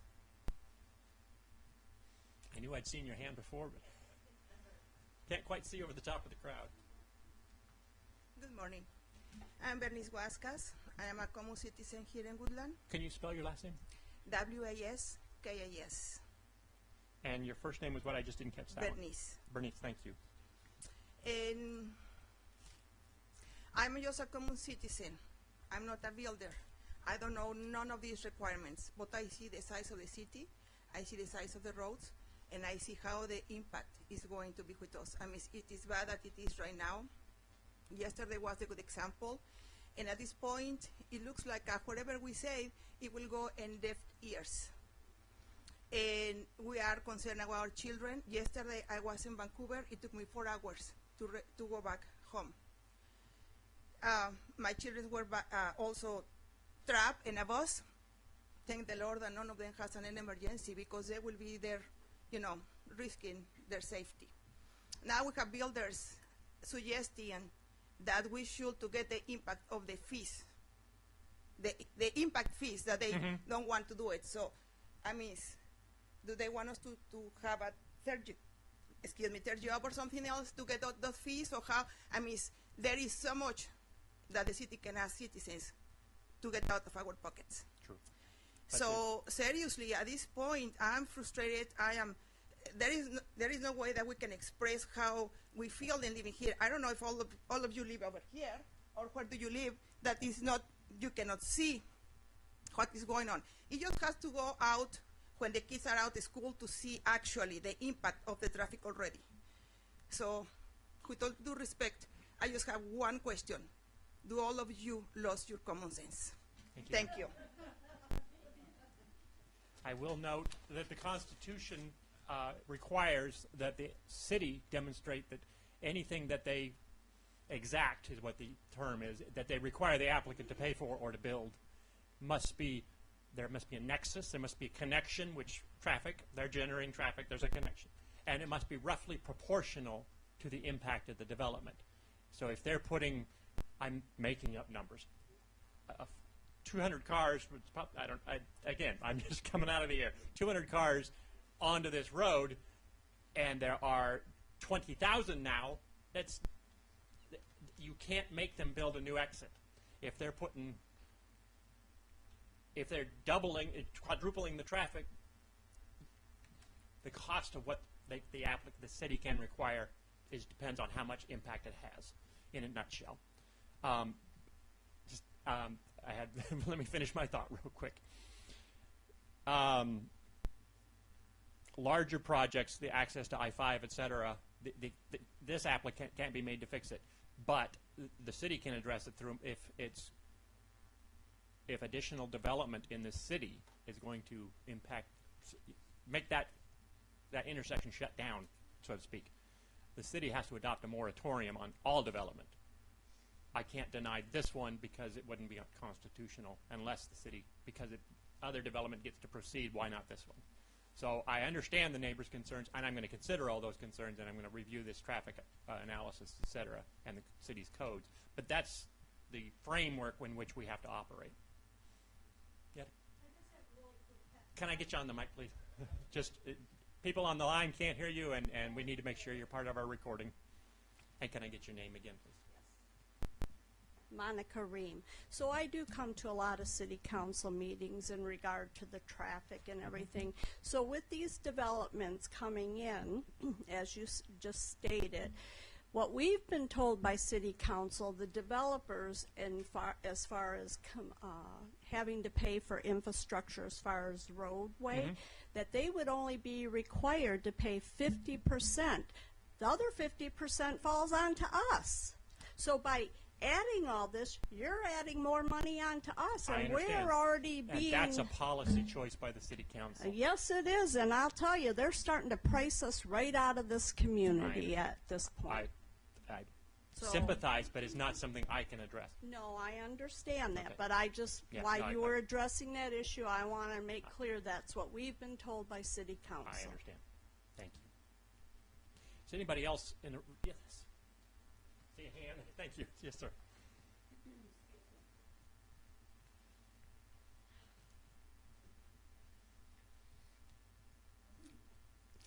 Joe Listick. I own the property to the west of the whole development, to the river. How do you spell your last name? Listek. Thank you. And you're to the west of the site. Yeah, correct. In light of the weekend Easter egg hunt plans that whatever with the new road access into the development there from Enzel next to my driveway, that's going to, I'm sure, with the county and probably the city, there's got to be a code that if I want to exercise my easement at some point for multifamily or whatnot, if you, let me make sure I understand. If you decide you want to develop your property with multifamily, or somebody wants to buy it and do it, right. Okay. There won't be enough room from a corner to a corner. From the intersection that they're proposing to. That's right. It'll eliminate my easement, which will deflate my property. It will take money away from it. Right. It'll take value away from it. Not only have I got a problem with the driveway as it is now, I can't bring in fill and widen it because of, you got to go dig up sand and try and build a road with sand. It don't work. There was a little road, 2 roads off of River Rock Lane that came into my property in the back, and fire, Clark County, Cowlitz County Fire and Rescue, I've used it a couple of times. The ambulance, the EMTs have, they come in, and we had a broken leg on the property. They couldn't get access off of the highway. They couldn't make the turn. So they came in and around the back of River Rock Lane. Just a couple of weeks ago, that access pavement all the way to my property has been being used for 20-something years there, and the city allowed it to be cut off 2 weeks ago, put boulders and arborvitaes across it, so I have no emergency entrance or access. You put this improvement out there on 503, it's 4 o'clock, 6 o'clock, and you got to make there's no left-hand turn on Enzel. What are you going to do? Fire trucks are not going to get in there. The house is going to burn. And they say that the other stub road that comes in to the north of my house, off of Enzel, off of River Rock, is my access, which is 6.5 feet grade higher than my property. So, and it's got a curb. There's no access. So I'm kind of going to end up being landlocked here for probably 12 hours out of a day till the sun goes down. I wasn't going to keep the powder dry for the letters later, but I was going to be miserable all day if I didn't say something. Thank you, sir. But, you know, nobody's saying anything. I'm going to look at the maps and make sure I understand your Thanks. testimony. But I understand what you're saying. It'll make it a lot easier when I see the maps of where these roads are located in your property. Anybody else? Yes, ma'am.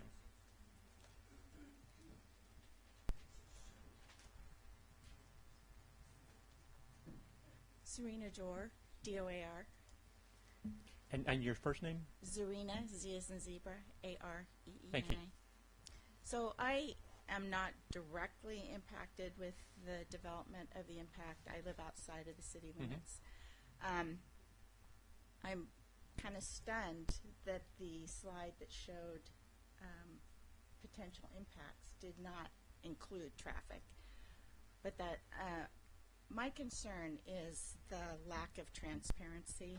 I'm like Bernice, just a concerned citizen. I don't know the specifics, but I find it interesting that the little sign on the properties, you had to actually walk by to see it. So there was a lack of transparency, which leads to a little bit of distrust.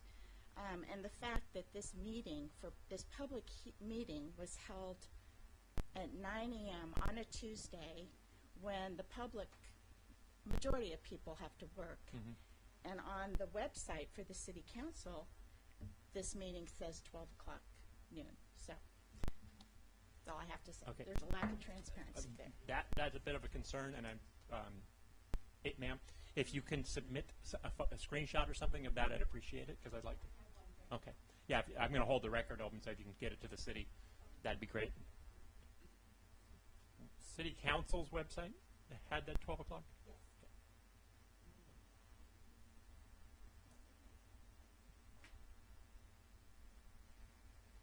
Anybody else want to testify? Okay, I'm not. I did want to add one more thing. Okay, I just need to get you on the microphone. Yeah.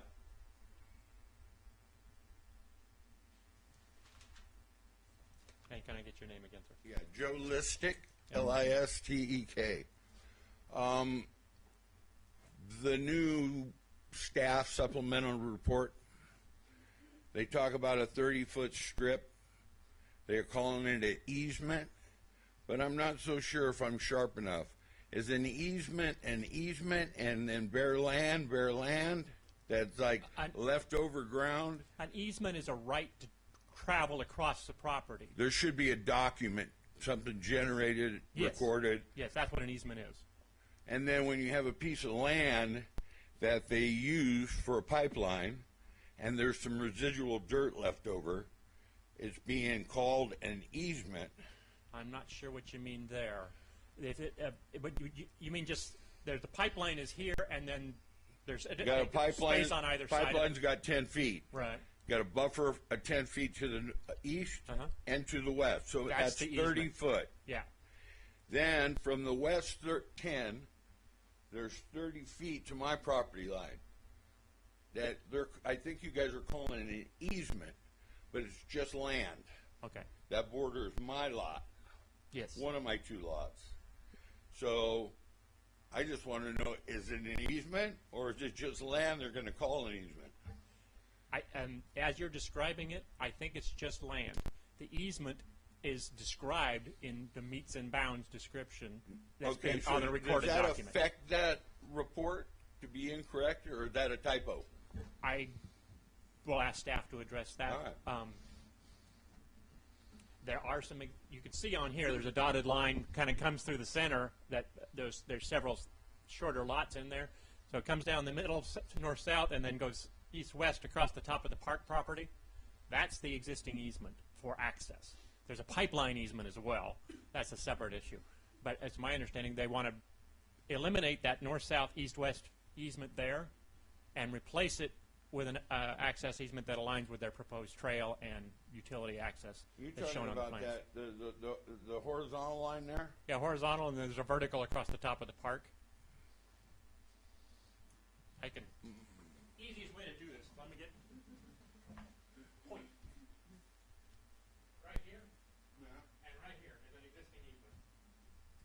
And that's what I believe they're talking about in the. They wanted to move that? Yes. They want to, let me get back on the microphone. That north-south, east-west easement is existing. They want to eliminate it. I'm not sure exactly where they want to put it, but I thought it was on the east, and I'll ask staff to clarify exactly where it's going to be located. Okay. I just got that yesterday about 7 p.m., and I reviewed it, but I'm going to look at it in detail, that supplemental staff report. But that's my understanding. But again, I'll ask staff to. Over the weekend, right? Pardon? Over the weekend. I got it last night, the supplemental staff. Yeah. I got it late. That's why another reason I'm holding open the record, so everybody has a chance to review all of this new information. Well, I'm going to, the amount of time I'm going to decide at the end, but it'll be a period for everybody to submit new evidence, a period for everybody to respond to that new evidence. Okay. Okay. Does anybody else in the room want to testify? Okay, I've got a number of people who have their hands raised. The first one I see on my screen is Terry Hall. Mr. Hall, if you can unmute yourself, and there we go. All right. Can you hear me now? Yes, we can. I'm Terry Hall, and I live at 327 Lolo Trail Avenue in Woodland, not too far from the project. Also, I should point out I'm on city council. Okay. And I'm old enough that I took a few extra moments to get my hand raised. I really am not opposed to this, so that's okay. I should have been in the in favor group. We got you now. Okay, well, here's the issue that I see. The State Route 503 is basically an old country road. It's paved, and the Washington Department of Transportation has to maintain the surface and paint the center stripe. That's about all they do. Any improvements to that road, and now that that road is, of course, it passes through a portion of our municipality, and in that portion where it passes, it's trying to pass as a city street and not doing a real good job of fooling anybody. It's still a country road. And the only way that we're going to get improvements to that road, and I'm talking about things like sidewalks and street lights and curbs and gutters and the lane edge paintings and all those kinds of things that address the safety issues, safety both for pedestrians walking from this complex, but also traffic going down that road. The only way we're going to ever fix those is through developments like this, because if we think that we can ever save the money from a little community like ours to ever fix that state route, I won't live long enough. We've got to work with developers to make those improvements, and those improvements will be safety issues for everybody. They will be beneficial to everybody that goes up and down that road. I think we can work out the lane accesses, and I think we can work out the other issues, but I think we need this kind of thing along the road to ever get it up to standard. And right now, Lewis River Road is getting out of date. It's kind of like a donkey cart on the freeway. We need to fix it. Thank you. So that's all I wanted to comment on. Thank you. Can you click on the raise your hand button again if you can find it, and because I sympathize with your issues, and that way that'll go away. We know you've had the chance to testify. Austin Krieger, I'm not sure how to pronounce that last name. I apologize. Yeah, it's Krieger, and that's Kryger. Thank you. I reside at 1907 Lewis River Road. That is the property directly to the north. And so I have a roundabout driveway that is currently going to be in line with one of the entrance exits. So I'm really looking forward to people pulling out of that development directly into my gravel driveway and putting wear and tear on my property. But I have a couple of concerns. First of which, there is a proposed city park. Are there designated parking spots for that park? Yes. And are those still going to be available to Woodland residents, not just the occupants? And how is that going to be enforced? Because I've lived around high-density apartment buildings, and the overflow is significant, and so that's a good question. I'll ask staff to address and the applicant to address that, because that is a good question. I was wondering that same thing. The other thing, in the report that David brought up, the fill being brought in is approximately 12 to 14 inches, I believe. Is that an average that they're expecting to bring that fill level up? Because I can tell you, I live right across from the property. It's about a 6 to, I'd say, 10-foot drop directly off of Lewis River Road. I understand that they're going to be cutting and filling in, but as David admitted, that 150,000 cubic feet, yards, whatever, of fill is only an estimate. That seems incredibly low from what I can see of the basic layout of the property. In sort of commenting that in conjunction with the traffic, is there a comprehensive plan that addresses the bringing in that fill? That fill, most of that fill is coming from the southern portion of the site. They're moving it from the south to the north so that they're balancing. They're not bringing it in from off-site. Once they get the site up to roughly the level of Lewis River Road, which is what in my understanding is the floodplain elevation, then they can bring in fill, gravel, etc., to build their improvements. So the 150,000 cubic yards is from the site. Okay, so that is not expected to be coming from off-site? Correct. And at this point, they have no estimates on how much would be necessary to bring from off-site? I don't believe that, but the applicant might. I'll ask them to address that, but it'd be just like any other development. If they weren't in the floodplain, they could just start building, and they'd bring in gravel as needed to support their structures and parking, etc. Okay, I would be curious to know what kind of fill is expected to be brought in, because the traffic for that quantity of bringing in construction and dump trucks and all that kind of stuff is going to put significant, especially until the point that there is at least a temporary turnoff and entrance for the property, is going to be extremely detrimental on that section of Lewis River Road. I understand that they're going to fix the turnouts eventually, but in the meantime, this project is supposed to take 7 years. We're supposed to put up with an ongoing construction traffic condition for that period. That's pretty detrimental for more than just a minor inconvenience. My last point is in addressing the water main. The applicant has brought up that all of the neighbor comments do not pertain to code, and so there shouldn't be anything to stop him. And then very brashly absolutely ignores the requirement of the fire code.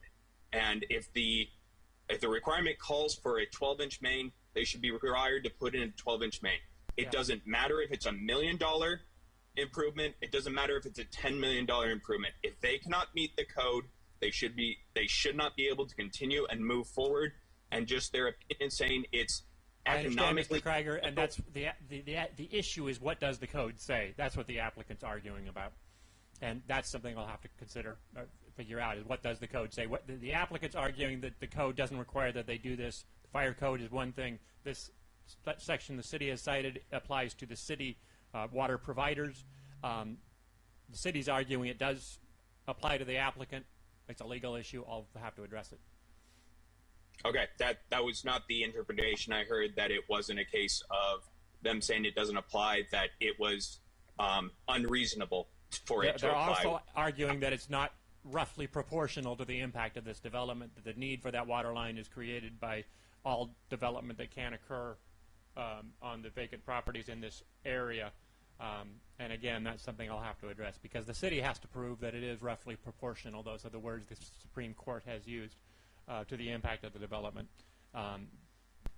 So it's, again, issues I have to consider. And okay. I appreciate it. Thank you very much. Thank you, sir. Darcy moved. Billingsley. Yes, hello. According to the plan outline, phase 1 of the project begins now. Phase 2 is to be finalized in 7 years. Phase 3 is the permitting of the park, paid for by the developer. How much are the permits? When will the park be built? Who will pay for the construction of the park? And what will Woodland's maintenance costs be for the park? I will ask staff and the applicant to address those, because I don't know. Okay, the park will consist of a wood chip walking path, 4 picnic tables, 2 park benches, and a basketball half court. There will be 1 handicapped parking space, and the parking will be a long walk down the gravel and wood chip path to the park, which will seem to be inaccessible to people with mobility issues. Will the parking area be gated? Will there be closure hours for the park?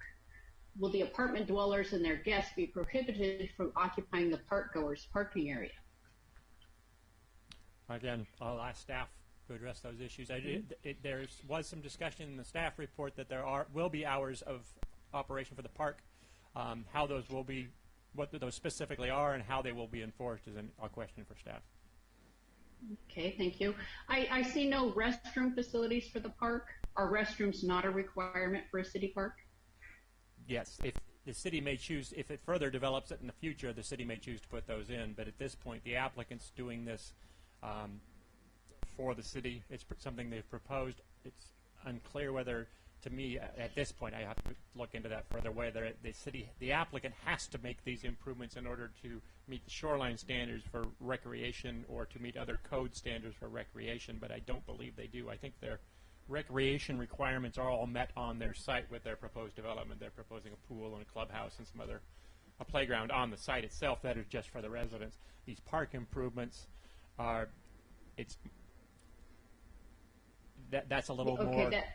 I have to look at that, and I staff to clarify that. Well, then that brings me just to my last question.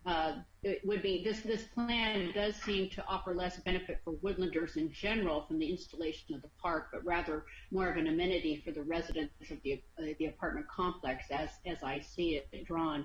Is this minimal accommodation of funding the permits for the city park, which may take more than 7 years to complete, all that's required for recreation mitigation for a project of this magnitude? Our recreation facilities in the area are already overpopulated on nice days. I'll ask staff to address that issue. Thank you very much. Thank you, Ms. Billingsley. Will Finn. Good afternoon. And for the record, I am the mayor for the city of Woodland, but I'm here making comments based on a resident and citizen with just a few concerns, but then also maybe some clarification to Ms. Billingsley's comments regarding the park as well. The 10-acre parcel that is in question for development was a donation from a citizen years ago and has complete access from Woodland citizens, and we are ensuring that that is still the case. As far as development on that property, it should be noted that we are limited to what can be constructed down there due to the shoreline. So when we talk about restrooms and those types of things, I think that maybe some better educational opportunities for the city to explain why certain things aren't happening, and we can do that during a city council meeting. My biggest concerns as a citizen and living on the east side of Woodland, inside the city limits, is the access points and the safety concerns along SR 503. I believe that DOT needs to be, we are bound to do things by the state because it is their road. However, we have tried multiple times to increase safety, not only for pedestrians, but for our students, for bicyclists along 503, and have been denied multiple times over the years, at least 3 times since 2018, for improvements on the north side of 503, which includes sidewalks, bike lanes, those types of things, some safety improvements within the city limits. I think that DOT needs to take a hard look at this development and ensure that safety concerns are met, not only for existing traffic, but for the increase of the traffic from this development. We have 2 major intersections, to include an additional intersection as identified by Mrs. Ream on Hillshire Drive. All of these intersections and the citizens that live there will be impacted by this development. I think we can all agree to that. However, I think that an overall holistic view of 503 and the access points within this development need to be considered, and the city is unable to force those with the help of DOT. And I think that the Washington State Department of Transportation needs to be an active participant in this conversation and ensure that the city is not left with a massive safety issue when traffic increases, to include ensuring that an intersection is created.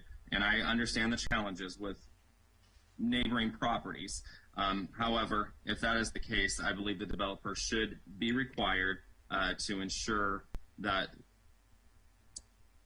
safety of vehicles traveling along 503, coming off of Enzel and Gun Club, and out of this development are adhered to the best of their ability without creating a bigger safety impact to the community.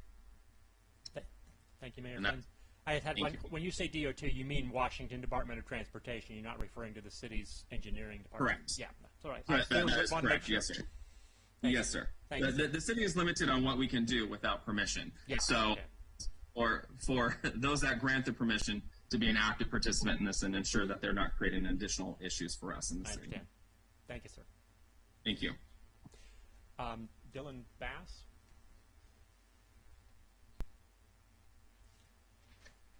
Good afternoon, Mr. Higgins, members of the public. My name is Dylan Bass. I'm a development review planner with the Washington State Department of Transportation. Our physical address is 11018 Northeast 51st Circle in Vancouver. I just want to address a couple of the comments raised. We have, in regards to traffic, we did receive a traffic impact analysis. We've reviewed that traffic impact analysis. I believe there were concerns with the time that the counts were taken, that they were taken during a time in which traffic volumes may have been impacted in regard to, what at the time was the ongoing COVID-19 pandemic. We believe that the traffic impact analysis took into account that issue and tried to increase the trip counts. The staff report says that the counts were actually taken in 2022, that was an error. But that's what the staff report says. If you have better information, or the applicant can address that, but go ahead. I can confirm that, and I can make some final comments during the held open comment period if that would suffice. We are actively participating on this project. Obviously, the applicant is installing frontage improvements on the State Route 503 within our right-of-way. That does require oversight by the agency. In talking about access connections, access management, within city limits, access management does fall onto the city. The city has ultimate responsibility for improving improving access. We do provide comment, and we do provide assistance in excuse me, got a little bit of head cold here, meeting those standards, and we have made comments accordingly to that.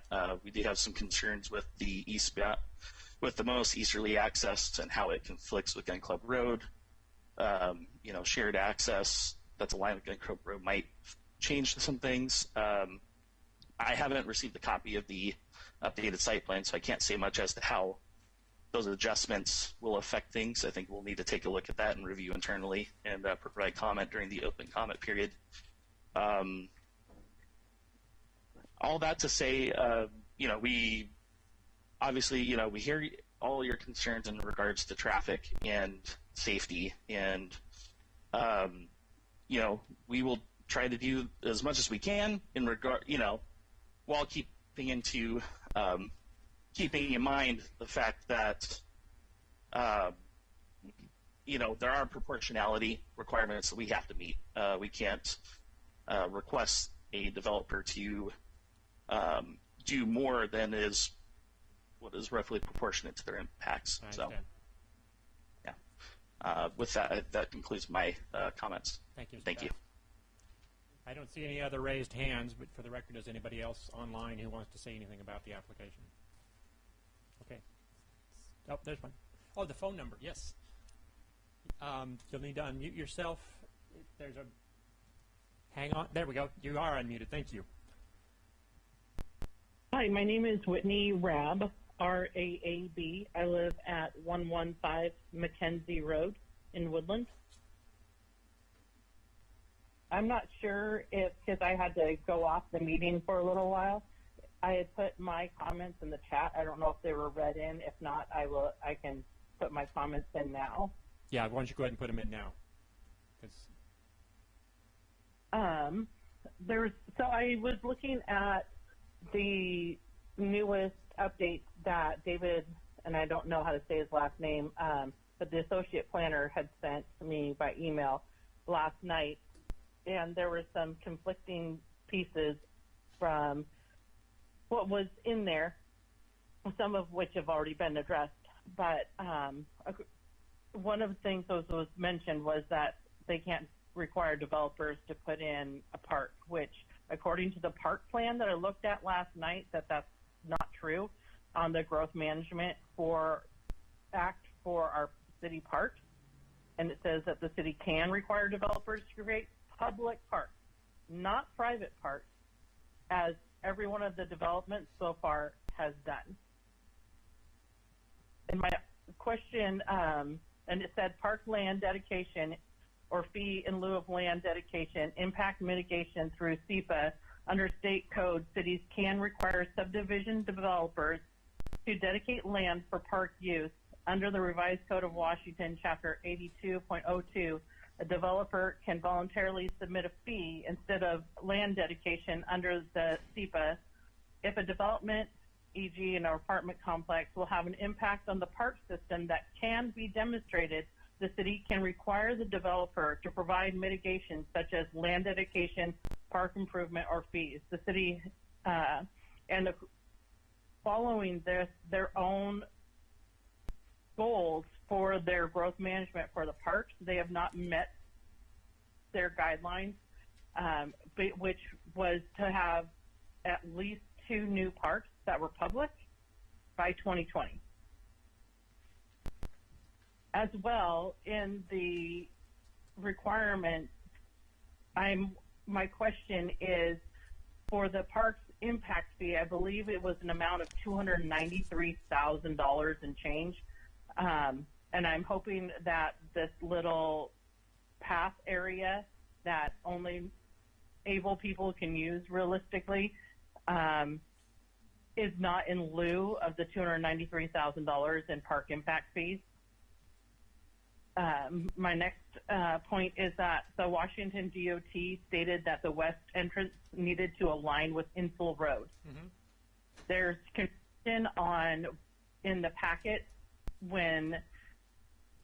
on the city's response and their findings, and they're interchanging Insel and Gun Club Road part of the time, because they're saying that Gun Club is the west entrance, which is not. It's the east entrance, and that Insel was the east entrance. So those things need to be clarified, as well as if there's no turn lane for people coming down river, I'm not sure what the traffic issue will be, because we don't have any large facility that's looking at putting 1,000 people going into an apartment complex. I'm sorry, can you clarify that last? I didn't follow you there. Are you arguing that there needs to be a turn lane? There needs to be a right-hand turn lane into the piece. Okay. Obviously, so Insull Road already met the state requirements for needing a left-hand turn. Mm-hmm. So there's a reason, as part of someone who is building a development that will increase the population by at least 10%, that they don't mitigate the fact that they need to have access and create a better, their piece of what they're doing to their traffic into and out of their facility. And if those pieces are already met, that there is supposed to be a left-hand turn lane at Insull Road, and your only access point is to turn from the left coming downriver, so towards the downtown city of Woodland area, and there is no left-hand turn lane, that you now have created a traffic flow issue coming from the other side, from the other direction as well.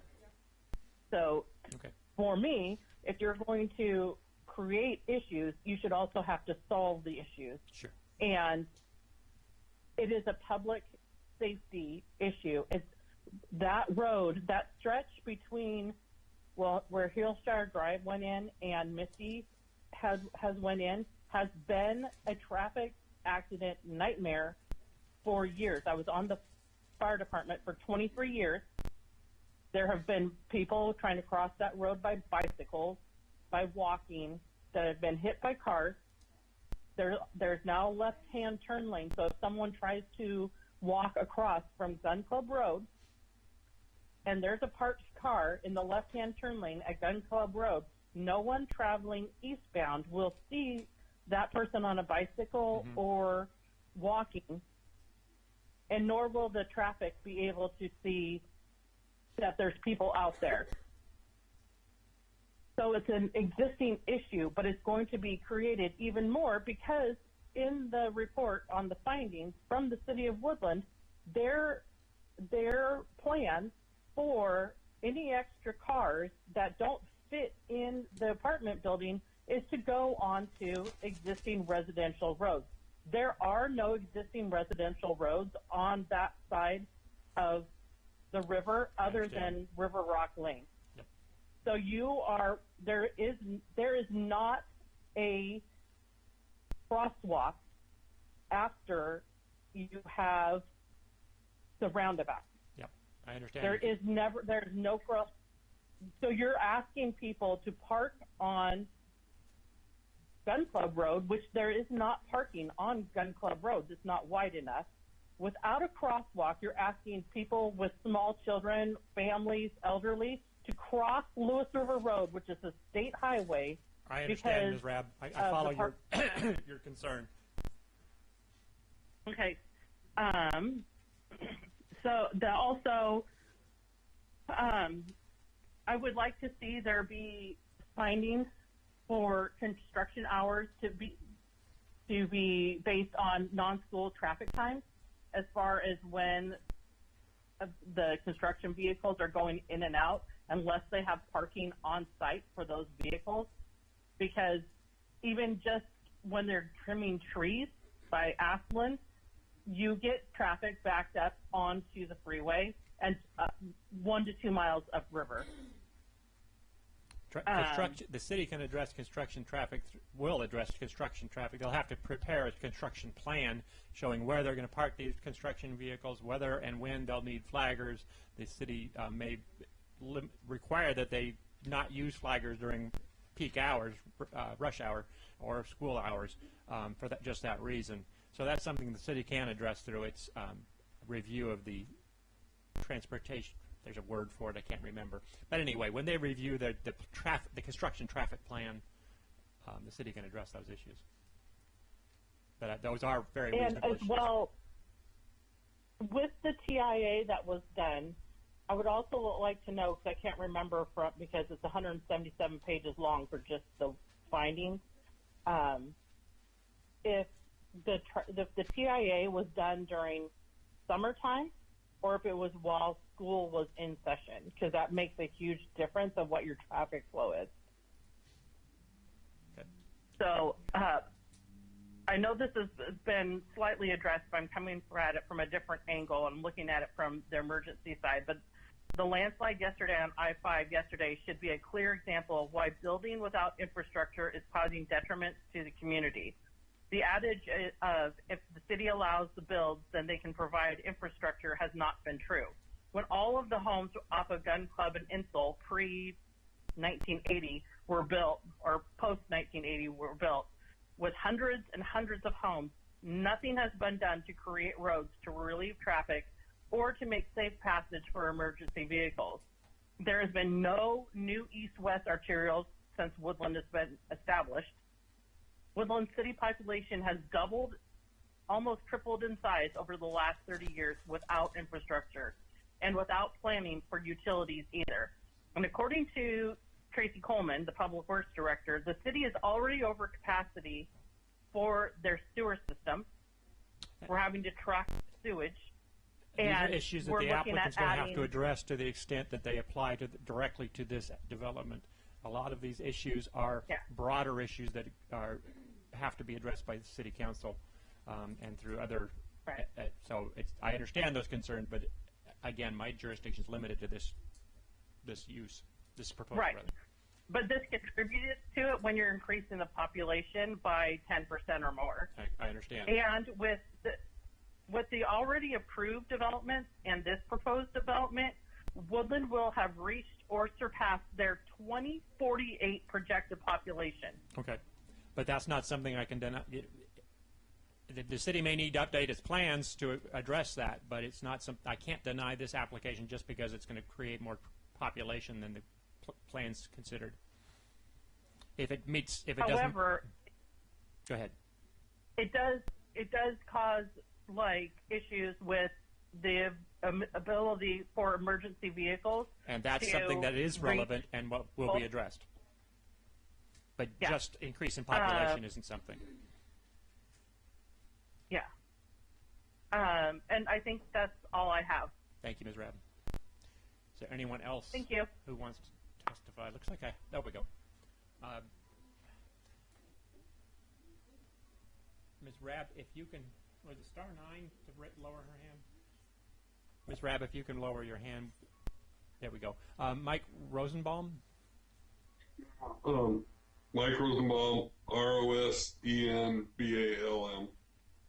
And I just wanted to clarify if you're a city employee or a consultant for the city. I'm an attorney and a planner, and I serve under contract with the city council. So I'm not an employee. I do this in a number of different jurisdictions. Okay, so that would explain why you weren't aware of the landslide in Woodland. So I just want to make sure I understand everything right. So you're just looking at the current laws and regulations and making sure the applicant's in compliance with current laws. And the infrastructure issues, the applicant just has to make sure they're doing their proportional share of what needs to be taken care of. And the majority of the issues which have been brought up, which are my concerns as well, really need to be brought up to city council, if I understand what's transpired. Yes. The broader issues can be addressed by the city council. This applicant, you're right, can only be required to pay its proportional share unless it creates a significant hazard, in which case the applicant can be required to remedy that hazard. But there has to be evidence supporting that, demonstrating that that hazard exists and that this significantly exacerbates it, or it creates it. So you're right. And that's the issues I have to address. All right. Hey, thank you. I appreciate your time. Thank you, sir. There we go. You dropped. Anybody else online who wants to say anything? Okay, not seeing anything further. Any response from city staff?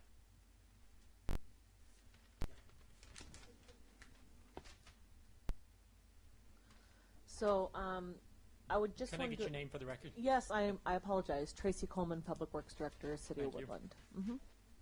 I just wanted to comment on the new site plan that was delivered this morning. When we came in, I just had a chance to look at it. And then I wanted to thank WashDOT's comments on here, as we'll be working with WashDOT for Lewis River Road.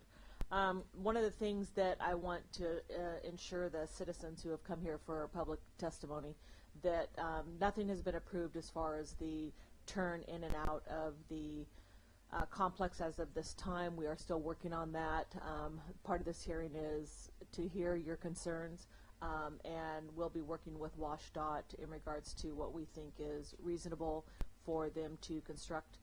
I want to also share with the citizens, you know, we talk about half-width road improvements. I want to share that that is just a requirement of any developer, that they aren't required to do a full width, so I want to make sure that you guys are aware of that, and that that we do collect transportation impact fees to go into our road fund, so that is something that this developer is paying.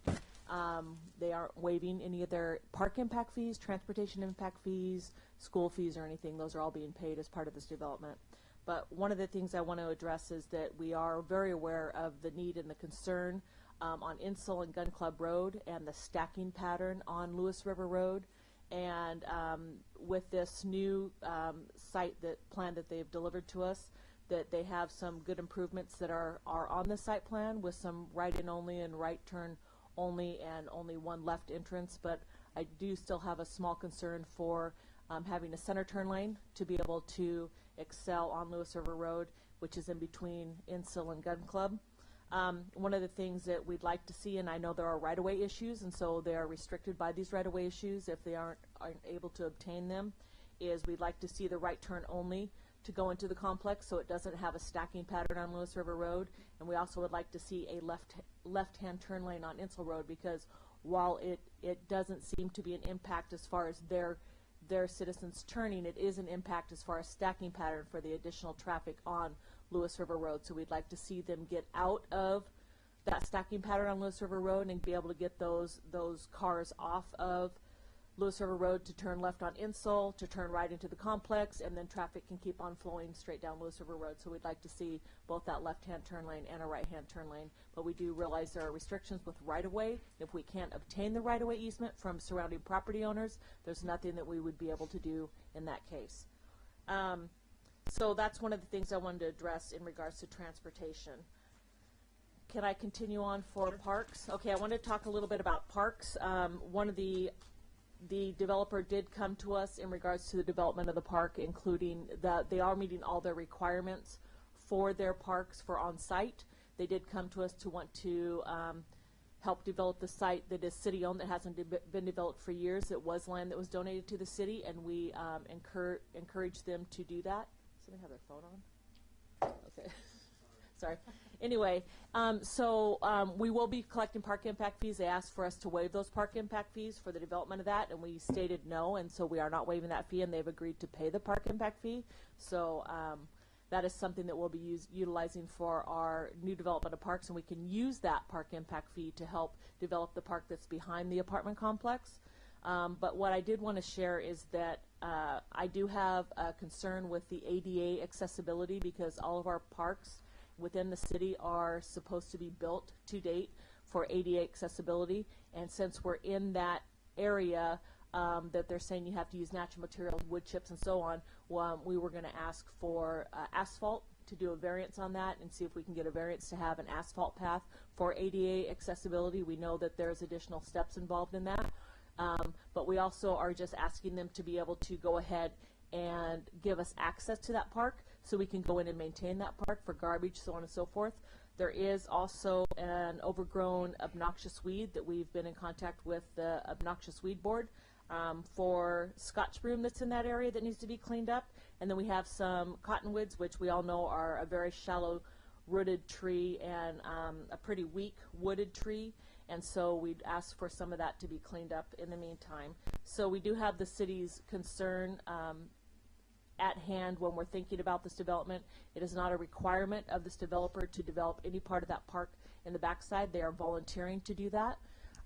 So it is a requirement that they do build their park facility within and pay the park impact fees, which they are doing. So I just wanted to clarify that for the citizens, that that's being done and that we're utilizing their funds to be able to develop put money into our other parks and help develop this park along, and we are appreciative of them wanting to clean up the park on the backside and maybe use some of the natural paths that are in there at this time.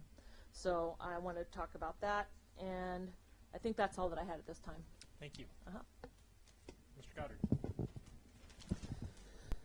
I needed to clarify that there was an incorrect testimony that was given by Ms. Rabb. The city has not achieved its population projections for 2043. That must be a misunderstanding or a misstatement on her part. The city's population is currently 6,575, and our 20-year comprehensive plan population 6,575. That's our current population, 6,575. Okay, 6,575. Yes. Okay. Yes. You were giving me two different numbers, so no. Thank you. And our projected population growth for our 20-year comp plan was about 9,300, and our 2043 population estimate is about 11,000. So we are nowhere near. And as a matter of fact, one of the problems that we're currently wrestling with, and that is there is not enough land. Even if our residential land developed at maximum density, we could not accommodate that growth. And so we don't want it on the record, and we want it corrected that the city of Woodland is not beyond its 20-year growth projection. As a matter of fact, we have had zero population growth in the last 3 years, and only about a 6% population growth in the last 5 years. 0% in the last, what year? 3 years. 3 years. And how much in 5 years? Approximately about 6%. Okay. Thank you, Mr. Goddard. Anything else from the city? Yes. Ryan Walters, Consulting City Engineer. I just wanted to add one note about what we've required the developer to analyze for the water system impact. And they've mentioned that we've given them one option, which is to upsize the water main that we discussed, which is about a half mile of 6-inch up to their property.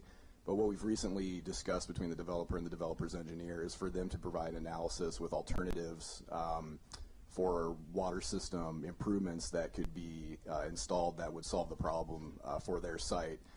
For instance, Insel and Gun Club Road have 6-inch water mains, and if upsizing those to 8-inch might be a solution for their property, then that would be cost effective for everyone, and we wouldn't be requiring that large capital improvement project. So we've just asked for a simple analysis and some suggested alternative proposals. Okay. Anything else from other city staff? Hello, my name is David Lucchese. I did want to give one small clarification that the traffic study provided was using 2022 traffic count data. It was not during the pandemic. I believe Dylan Bass with WashDOT mentioned that in the comments as well, but just because I know that was a concern and it's brought up to comments, I wanted to make sure. Misstated it as 2020 count, and then it was updated to reflect, but it's actually 2022. It is 2022. I believe June 2022 for most of them. And I'm sorry, Travis Goddard, I do have one more comment.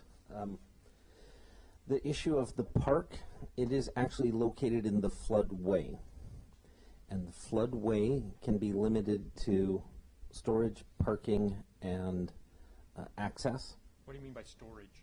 So, in the case of development, so in other words, in the floodplain, when you build a house, you can build a downstairs, like a garage, and you could use it for access, storage, the type of structures and parking that can occur.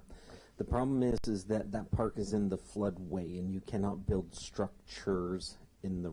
So the question was raised: why aren't we doing more? Why aren't we developing that park? It's because we can't technically develop any structures. Aren't the picnic table structures? It's an interesting question, and the Public Works Department, whether or not they could remove that equipment in the event of a flood. In the event of a flood, can it be removed? That's something that we still have yet to officially get a clarification on. The question of whether or not ADA access can be provided, because theoretically when I think of ADA, I think of a paved pathway. That is theoretically allowed in the floodway, but it may not be allowed in the shoreline. So we're wrestling with some other additional issues that we need to deal with, because theoretically that property is a property we cannot technically develop as an active park. And so there's this, you know, discussion about whether or not it is a park, whether it can be used as a park, whether or not the developer should develop it as a park. It may be in a situation where the city has park property that it can actually develop into a park, and that's not part of the discussion that we theoretically should be talking about from a Parks and Rec plan point of view. Those issues will be addressed outside this proceeding? Which is part of the reason why we're updating our comprehensive plan, our Parks and Rec plan, and we've deferred additional permitting. If that park gets developed by the city, that is not necessarily something that the developer needs to decide for us. So in a nutshell, this applicant may not build that park if the city decides that these improvements can't happen because of regulations. That's why They're just going to provide access so you can get to your own property. Yes. Okay. That's all that's required of this applicant. If possible, the applicant's going to put these improvements in. And the applicant has proposed an additional path, but in the end, they may not be able to build that. Their mitigation is through on-site park development or recreation development, and I think it's $206,000 approximately of park impact fees. And when you say on-site park, you mean recreational facilities that are within this apartment development? Yes. Yeah. Thank you. That it from staff? I believe that is all from staff. Thank you. The applicant, Mr. Morash. Thank you. I'd like to start by going over to the sure. The map. I'm just going to hopefully show where the easements are, just for everybody's clarification. And you're not on a mic, so I'm going to try and describe what you're doing. So this is the stormwater easement. Okay, so there's a stormwater easement on the west side of the site. And then there's a gas easement for the Williams pipeline comes. There's a gas easement that kind of diagonally across the northeast portion of the site. And then this is the easement we're talking about removing, goes through the middle of the applicant's property. And this is an access easement? An access easement that's on the old short plat that Okay. we're asking for the plat alteration. It starts here, goes through the applicant's property, and then it runs along the park and ends here in the applicant's property. So it doesn't serve. Okay, just give me a second. He just described an access easement that goes roughly through the center of the property from Lewis River Road, down, hits the north boundary of the city's park property, then widens. It's a wider east-west section that goes to the edge of the east boundary of the city park property, but it's entirely on the site. It is an existing access easement. The applicant's requesting a plat alteration to eliminate that access easement and replace it with a different access easement to give the city access to its park that allows the applicant to develop their portion of their property that's currently impacted by the easement. And then I'll come over here. Finally, the proposed park access is here. Okay.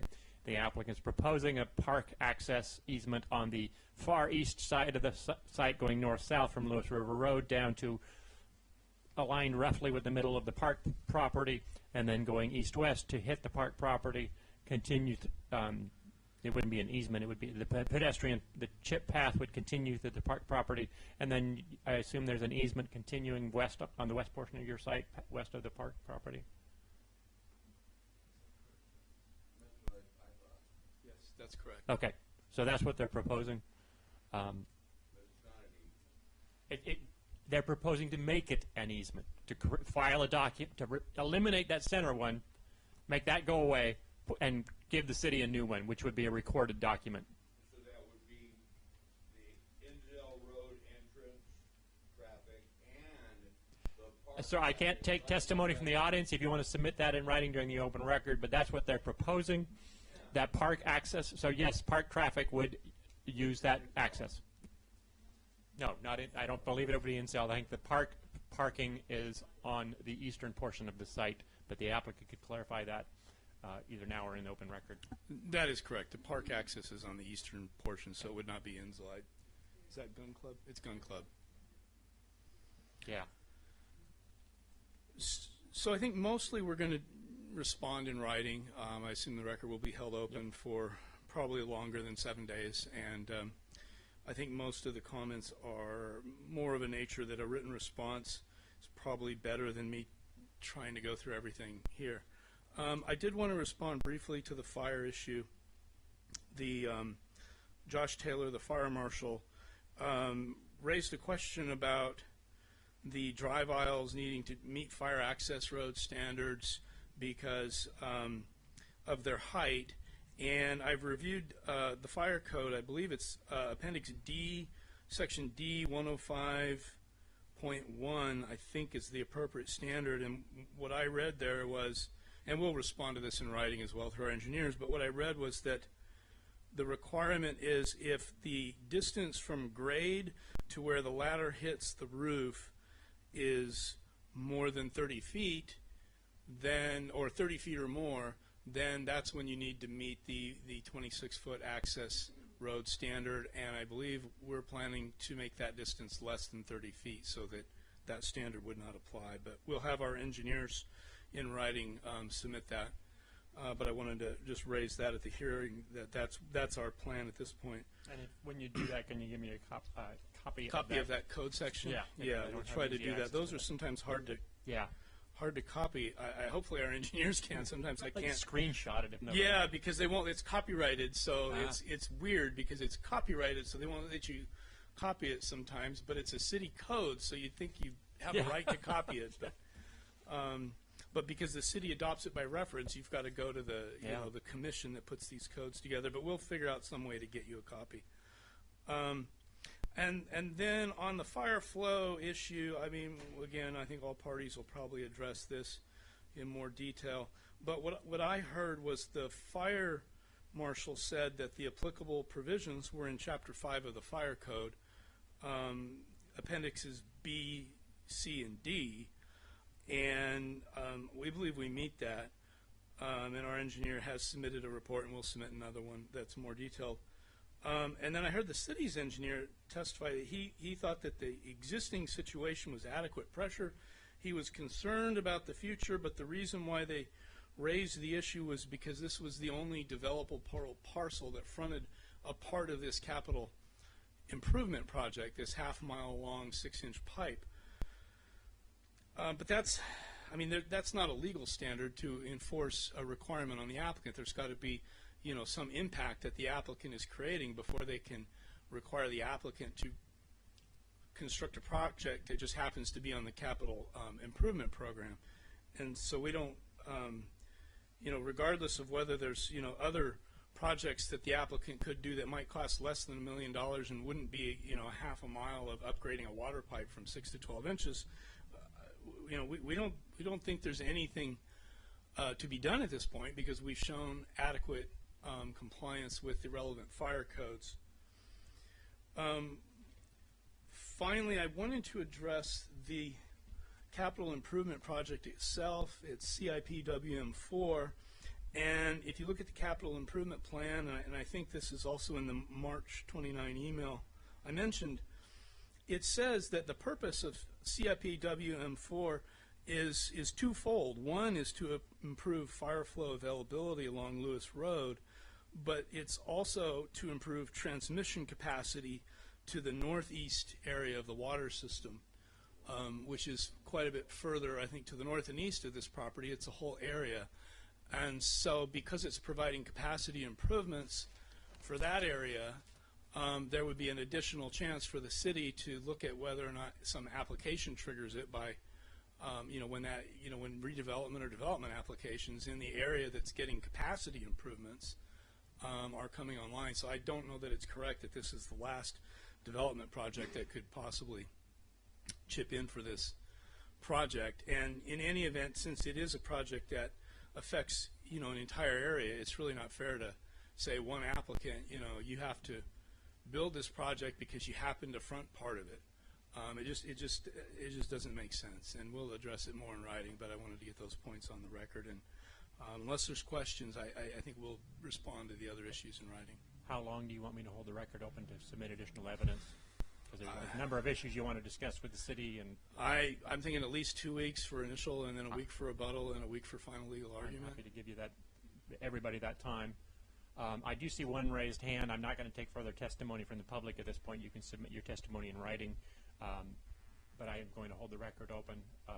And unless anybody has any objection, what I'm predisposed to do is hold it open for 2 weeks, and I'll give you some specific dates in a minute. But 2 weeks for everybody to submit additional testimony and evidence, new issues, or response to whatever the issues that have been raised. Another week for everybody to review and respond to that whatever's submitted during that first 2 weeks. And then the applicant gets the final argument without any new evidence during the third, maybe the fourth week, third open record period. Anybody have any objections to that? Okay. With that, I'm going to close the hearing. I'm going to hold the record open, as I just said. Let me get my calendar, and I'll give you specific dates.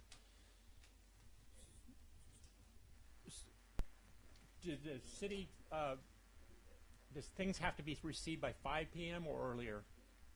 5 p.m. Okay. So I will hold the record open until April 25th for anybody to submit additional written testimony and evidence on new issues or responding to issues that have been raised. Anything you want to receive has to be physically received by the city by the 25th of April. You can send to Mr. Lucchese email, mail, or delivery, but it has to be physically received by the 5 p.m. deadline on the 25th of April, excuse me. I will hold it open for a third week, second period, until May 2nd at 5 p.m. for anybody to respond to whatever was submitted during that first period. This will be limited to responses to the new evidence that was submitted during that first 2 weeks. And then I hold it open until May 9th for the applicant alone to submit a final written argument without any new evidence. And I will try and get my decision out within about 2 weeks after that by May 23rd. I will send my decision to the city. The city will send it to parties of record. So anybody who has or does testify orally or in writing will be party of record to get a copy of my decision. If you just want to see the decision, you can contact Mr. Lucchese and ask for a copy as well. It may take me a little longer because I have a rather large mining decision I have to get out. I will get it out as close to 2 weeks after the record closes as I can. And that concludes our hearing. Thank you all for your patience, and have a good afternoon.